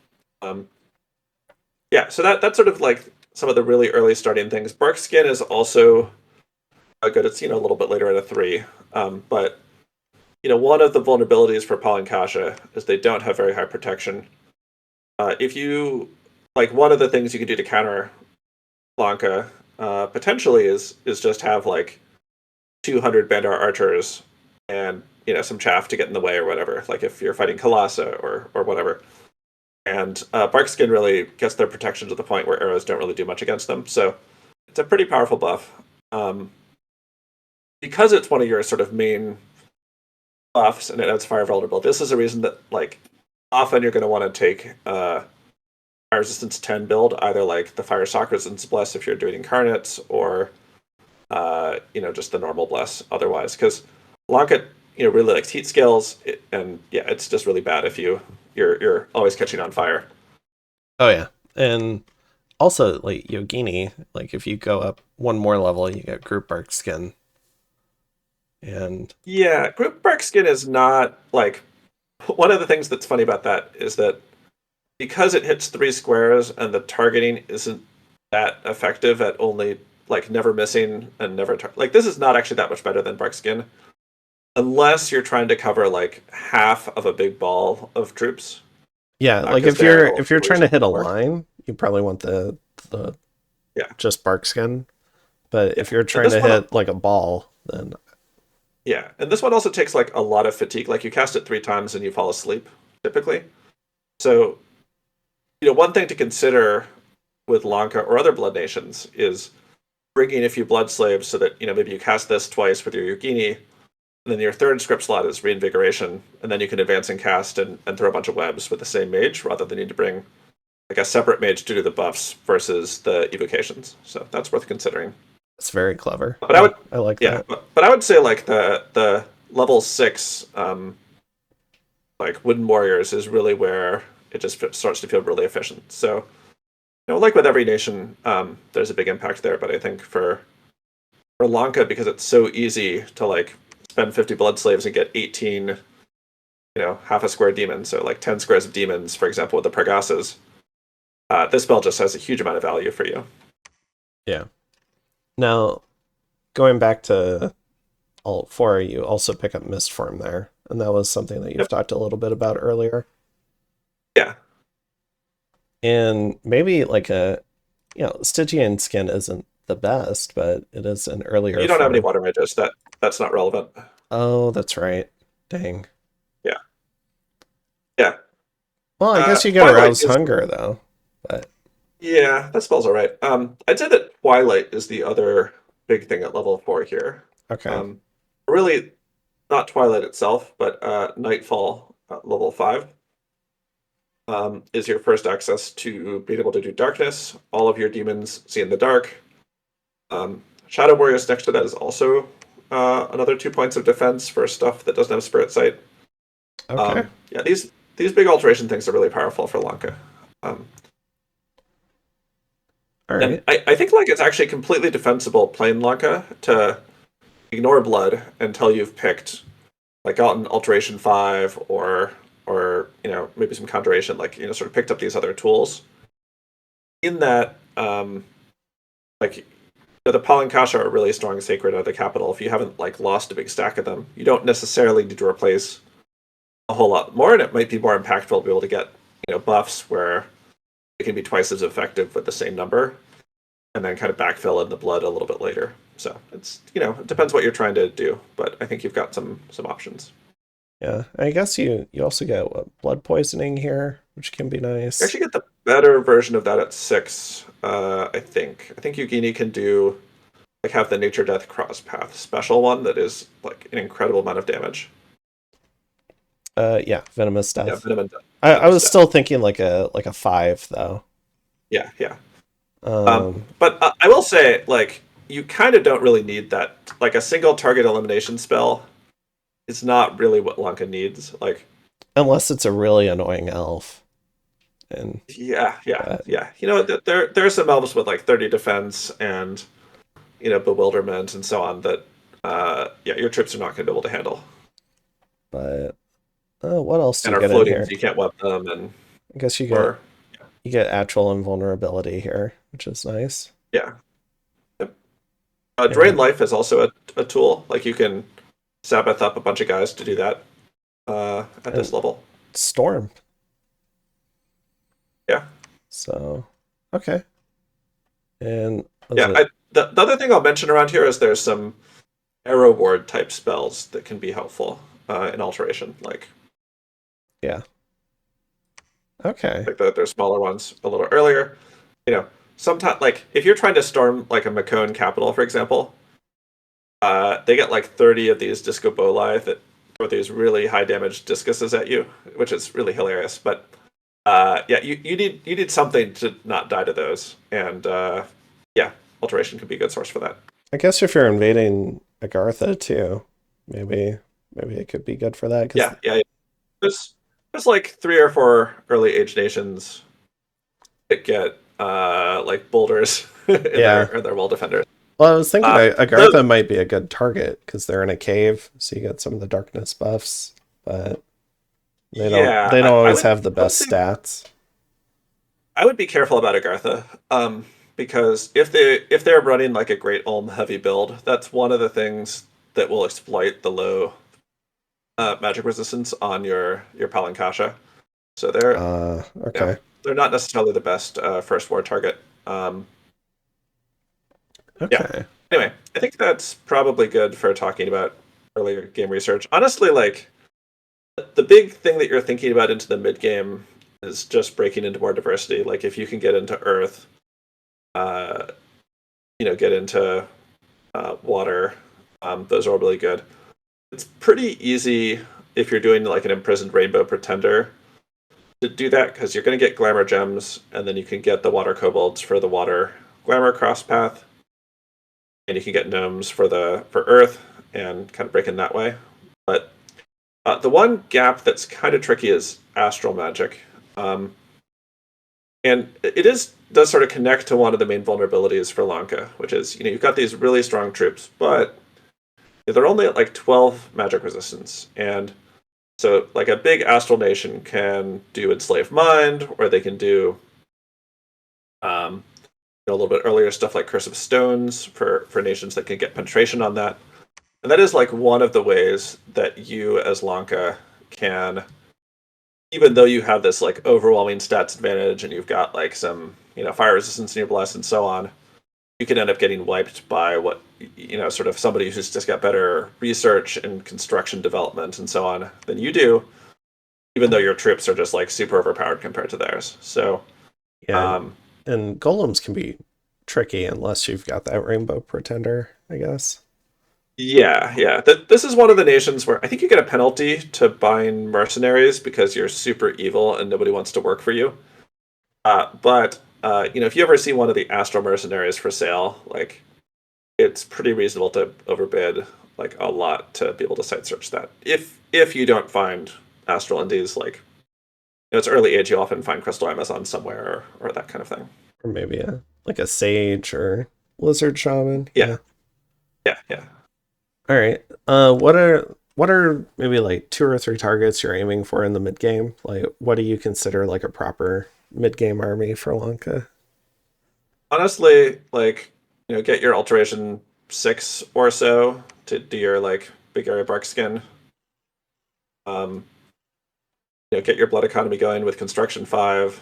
Um, you can make some pretty cool thugs. One of the things that you'll see in this game is making Heartfinder swords, which you can make with 10 blood slaves, and those are really good gear for the Raksha Rajas, just because they don't cost gems, and you don't really get like the types of gems that are good for making weapons.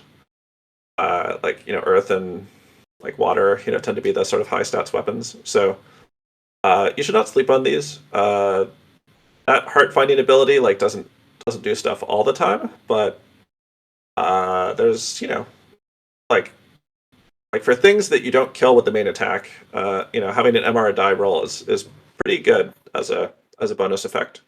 I've I've always had, at least in my opinion, like pretty good luck with Soul Slay style effects. Or Yeah, and so yeah. I Somebody's got like a big bore, like they didn't stack MR on it. Like you definitely can kill those with just like hitting them 30 times with one of these. yeah, I mean my luck, like it often happens within the first 5 times, but yeah. Yeah, but the point is like a gang of 4 Raksharajas, fighting a boar that's trying to trample, like you'll get in 30 hits or something, uh, Yeah. pretty quickly, and you might just kill it outright. But even if you can't, because it's got too much regeneration, like this is pretty good, And it's pretty cheap and it works too. again. So Yeah, it's pretty cheap. You do need a blood to turn to forge it, so this is one of those things where like either you want to be forging blood boosters or you're going to use cap onlys or those sort of blood 2 random Kalamuka mages. So it's again sort of a reason to make not just Raktapada as your mage core, is to roll for the guys who can do those. and then Flesh eaters are also great, but yeah. kind of for a different purpose. Like they're they got the berserk and high attack, but they have low defense. So depending on your sort of thesis for your thug as to what it's there to do, um, like you're going to get hit a lot more using one of these than if you're using the Heartfinder swords. What's the other big blood item? I think Ring of the Warrior, although that might not Yeah, be in yeah, this Ring of the Warrior. tier. It's just 5 blood saves Yeah. for 5 attack skill, which is a really big bonus. But But it's only going to do a lot if you're doing repel. So one of the sort of repel tools for Lanka is you can do the shock trident, which is a big long weapon that you need to forge with air magic. it's kind of hard to do Or it from this menu. yeah, yeah, Oh, it's fine. yeah. Let's Um, see. There we go. yeah, it's just five air gems, and it's got pretty good stats, and it's like 3. Um, Raksha Rajas are only size 4 base. If you enlarge them, they go to size 5. But if you make the like 5 gem enlargement amulet, you can get them to size 6, and that's enough to make their weapon +1 size. So you can use that to get their like crazy attack skill to be repelling spears and stuff. So that can sometimes be useful. Yeah, I'll show that off really quick. Is there like a battlefield wide at all? Like that comes online in the mid game? I presume Or Bloodlust, but anything else? Bloodlust is at Blood 4. You're going to get it because you wanted to summon the Blood troops anyway. Yeah. But yeah, you shouldn't forget to cast it because it works even for your recruitable uh, sacreds. Yeah, that's that's a lot of damage. Yeah, Even it's a lot of damage, and this is 23 attack, like with no support from Blood Surge. Get a Warrior Ring for another 5. Like it's pretty easy to get these guys above 30 attack skill for their repel. so yeah, that's really neat. Cool. And then I guess it also Yeah. goes up to 2. I don't think it's always 2, is it? No, that's the shock damage, right? So Okay. that it'll bounce around doing 2 shock damage to various units, including yourself. I thought it was So 1 for some reason, but I guess I was wrong. Okay. it's 2. Uh, yeah, that the one thing to caution about is you probably need to get some source of shock resistance if you want to not pop your own mist form with that. Because the air path like is their only base source, so you either want that in the bless or there's a spell you can cast protection from lightning that works great too. Yeah. All right. And then heading into the late game is what are maybe like 2 things that you're aiming for again? Like in terms of like Magic diversity, like sometimes you need to be able to cast Firestorm to because you're fighting Jotun or sorry Niflheim and they're going to make like 10,000 skeletons if you don't have a thing to clear them. So I think it's really, like most nations, really valuable to just get like a few big mages of various other paths. Then scaling your blood economy. Like Lanka, even in the early, like late mid game, could be pulling in like 300 blood saves a turn. As we've seen, those blood summon spells are really cheap, so you can make like a lot of troops, or a bunch of really cool mages, or some more utility stuff like 3 red seconds to get like doing that on your capital to get more Raksha Rajas and Rakshasi be pretty huge. You can also actually make a lot of Palankasha with a citadel in the capital. But frankly, like I would say that for Lanka, like your big goal is to get to the late game without like and still be sort of reasonably sized. I think there's a lot of nations that will struggle to fight like a late game Lanka in terms of the army fights. Like they're going to be needing to do stuff like meteors or whatnot in order to sort of deal with the just incredibly strong troops. And you don't even need to take a magic weapons bless, right? Because you can do the night demons that come with magic weapons, or do some of these like thug titan things. Um, yeah. so it's really a flexible nation. I think its big vulnerability is that in the early game, like you tend to tank your scales a decent amount in order to have a good enough bless to expand well, and to have some resists for the mid game. These scales are more tanked than you need to. But this is sort of my But yeah. experiment of like, what if I run like a Hell Bless with just Lux so that I can get to the gold to get my early forts up. And yeah, the actual game we have Luck 2, so it's a little different from these scales. The reason that's different is that the Demi-Lich chassis was nerfed since after the time that I started the game, and so basically, it costs 40 more, and that's one scale, so we just dropped the Luck ones to recreate it for this video. But yeah, I think the big thing is having a good early game, and you'll be able to see the actual series sort of how I did expansion. But I think that's probably pretty good coverage. I guess maybe one of the things to talk about is like, suppose that somebody else is playing Lanka in your game.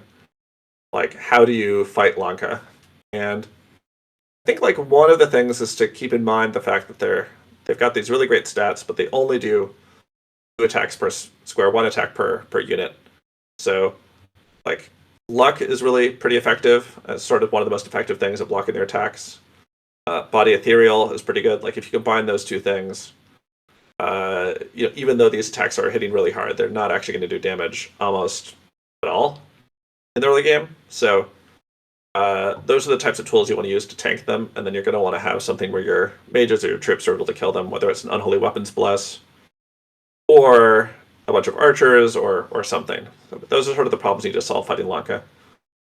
and then also to control where the fight happens. Like, don't let them push turmoil into your cap circle or blood hunt your cap circle or whatever if you can. Like, you really want to sort of take the fight where you've got where chaos power is a penalty for them if you can. Um, Do you yeah, know it's like how? Sorry. Do you know how like a um, the patrol spells, like the actual spells that provide like?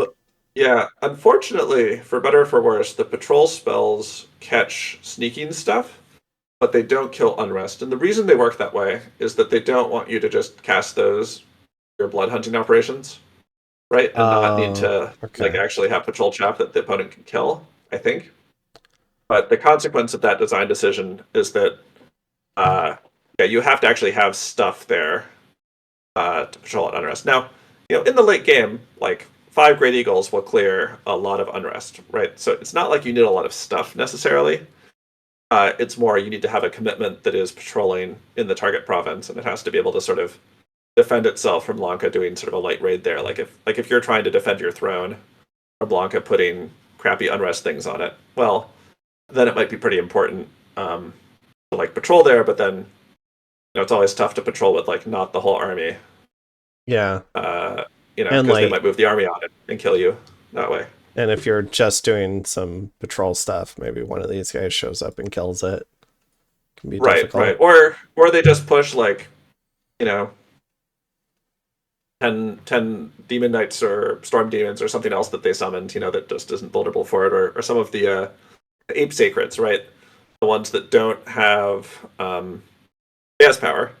Like maybe you push 10 of those with a couple Yugini doing buffs and, some lifelong protections or something, right? Like use some of the generic blood stuff and some of the sacreds that don't have cast power, and sort of kill the patrollers, and then you hit it with the unrest spells. Now, is there a spell that buffs order, like the scale? There is at least one spell that does that. There's actually several thrones, so that's actually the more common thing that people will find. But Lion Sentinels adds +1 order to a province, in addition to giving some cool creatures that will defend it Where is that? inside the fort walls. Maybe it's faster if I look it up in It's Earth. inspect. Oh, it's Earth. Enchantment 7 Earth.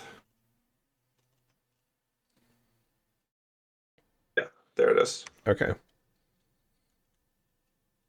No, No, that it's those two are more down. true.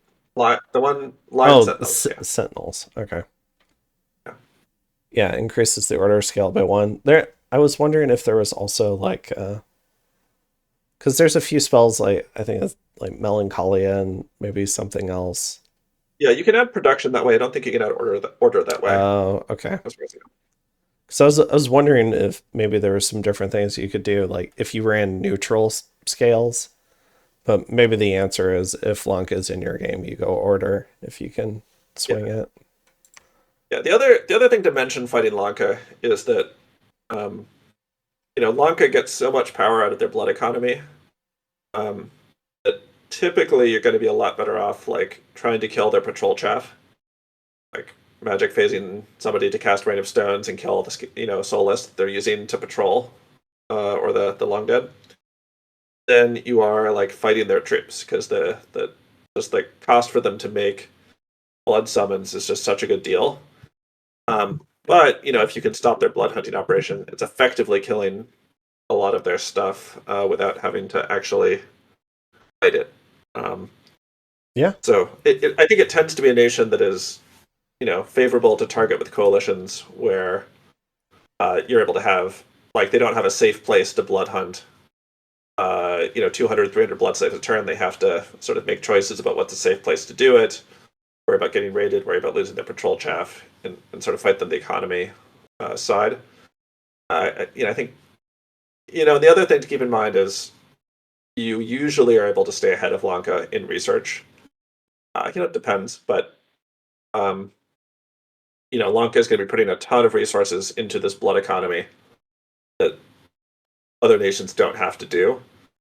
Um, and tends to have kind of like bad scales, like because you don't need any turmoil, like you don't need any order, you don't need any production in order to make your troops. So like, unless you're doing something based on the sort of using your Bandars, like you're typically going to tank both of those all the way.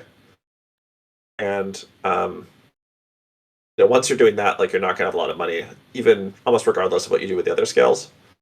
So other nations should be able to be outscaling you research wise if they didn't run like a help blast themselves. Yeah, that makes sense. Okay. Um, I guess any closing thoughts? I've kept you. This is by far my longest national This is pretty overview. epic. Yeah. Yeah, I think it's a really cool nation. I think it's fun. I really like the kind of dynamics of the chaos power where just strategically you're having to think about the scales and provinces in a way that you don't with a lot of nations. I do think it's one of the stronger nations in the game overall, and I think you'll see with this build how it can just have a really explosive opening and then kind of just be strong all game long after that. Uh, but I don't think it's unbeatable. Like as I mentioned, like that Micklin build with the unholy weapons and quickness will probably roll over Lanka in a lot of early game scenarios. Um, but yeah, I think it's really cool, and I just love for this particular nation how deeply like you learn about all kinds of cool things from sort of Southeast Asian mythology, right? Like, Yeah. and it's just really cool. And each one you can actually figure out a role for where you're going to use this particular creature. So I think it's one of the things Eluntra's done a really good job with as a nation. Yeah. Yeah, I hope you enjoyed the game. I think we'll probably do other episodes for talking about like the pretender design and so on. Yeah. No reason to maybe make this an hour This is longer. already really Yeah. epic. Yeah. I mean, I appreciate your time. I always enjoy getting the thoughts of someone who's got a lot more experience than I do. So it's really good to hear your thoughts and your experiences. And it's a nation that can be really hard to do an in-depth overview on because there's so many units and there's so many mechanics. So it's really nice getting all of that kind of put together into one. So very much Yeah, appreciate it. yeah. And as a brief trailer for this game, like this is a pretty high skill game. It's a lot of people who are like myself. We're pretty high skill in Dominions 5, but it's sort of one of the earlier. This is my second Dominions 6 game, so there'll be some sort of folks showing like not being as familiar as folks playing the tournament now might be with how things what is sort of the meta of the game. Yeah, this But was yeah, what, like 6 months ago, maybe? I forget. yeah, something like that. And maybe longer if the series starts going up like in the future from now. I guess it's currently November 1st of 2025 that we're Yeah, recording this. and So I'm thinking about putting it up in March of 26, so it might be a few more months. But yeah. yeah, But yeah, I think it's a pretty cool game. Like there's some crazy stuff that happens that one might not expect, like which nations are having a strong opening and so on. So yeah. All right, right. Well, I'll go ahead and cut it off there. Thank you very much, and hope yeah. everyone has a good one and you enjoyed this epic. Later.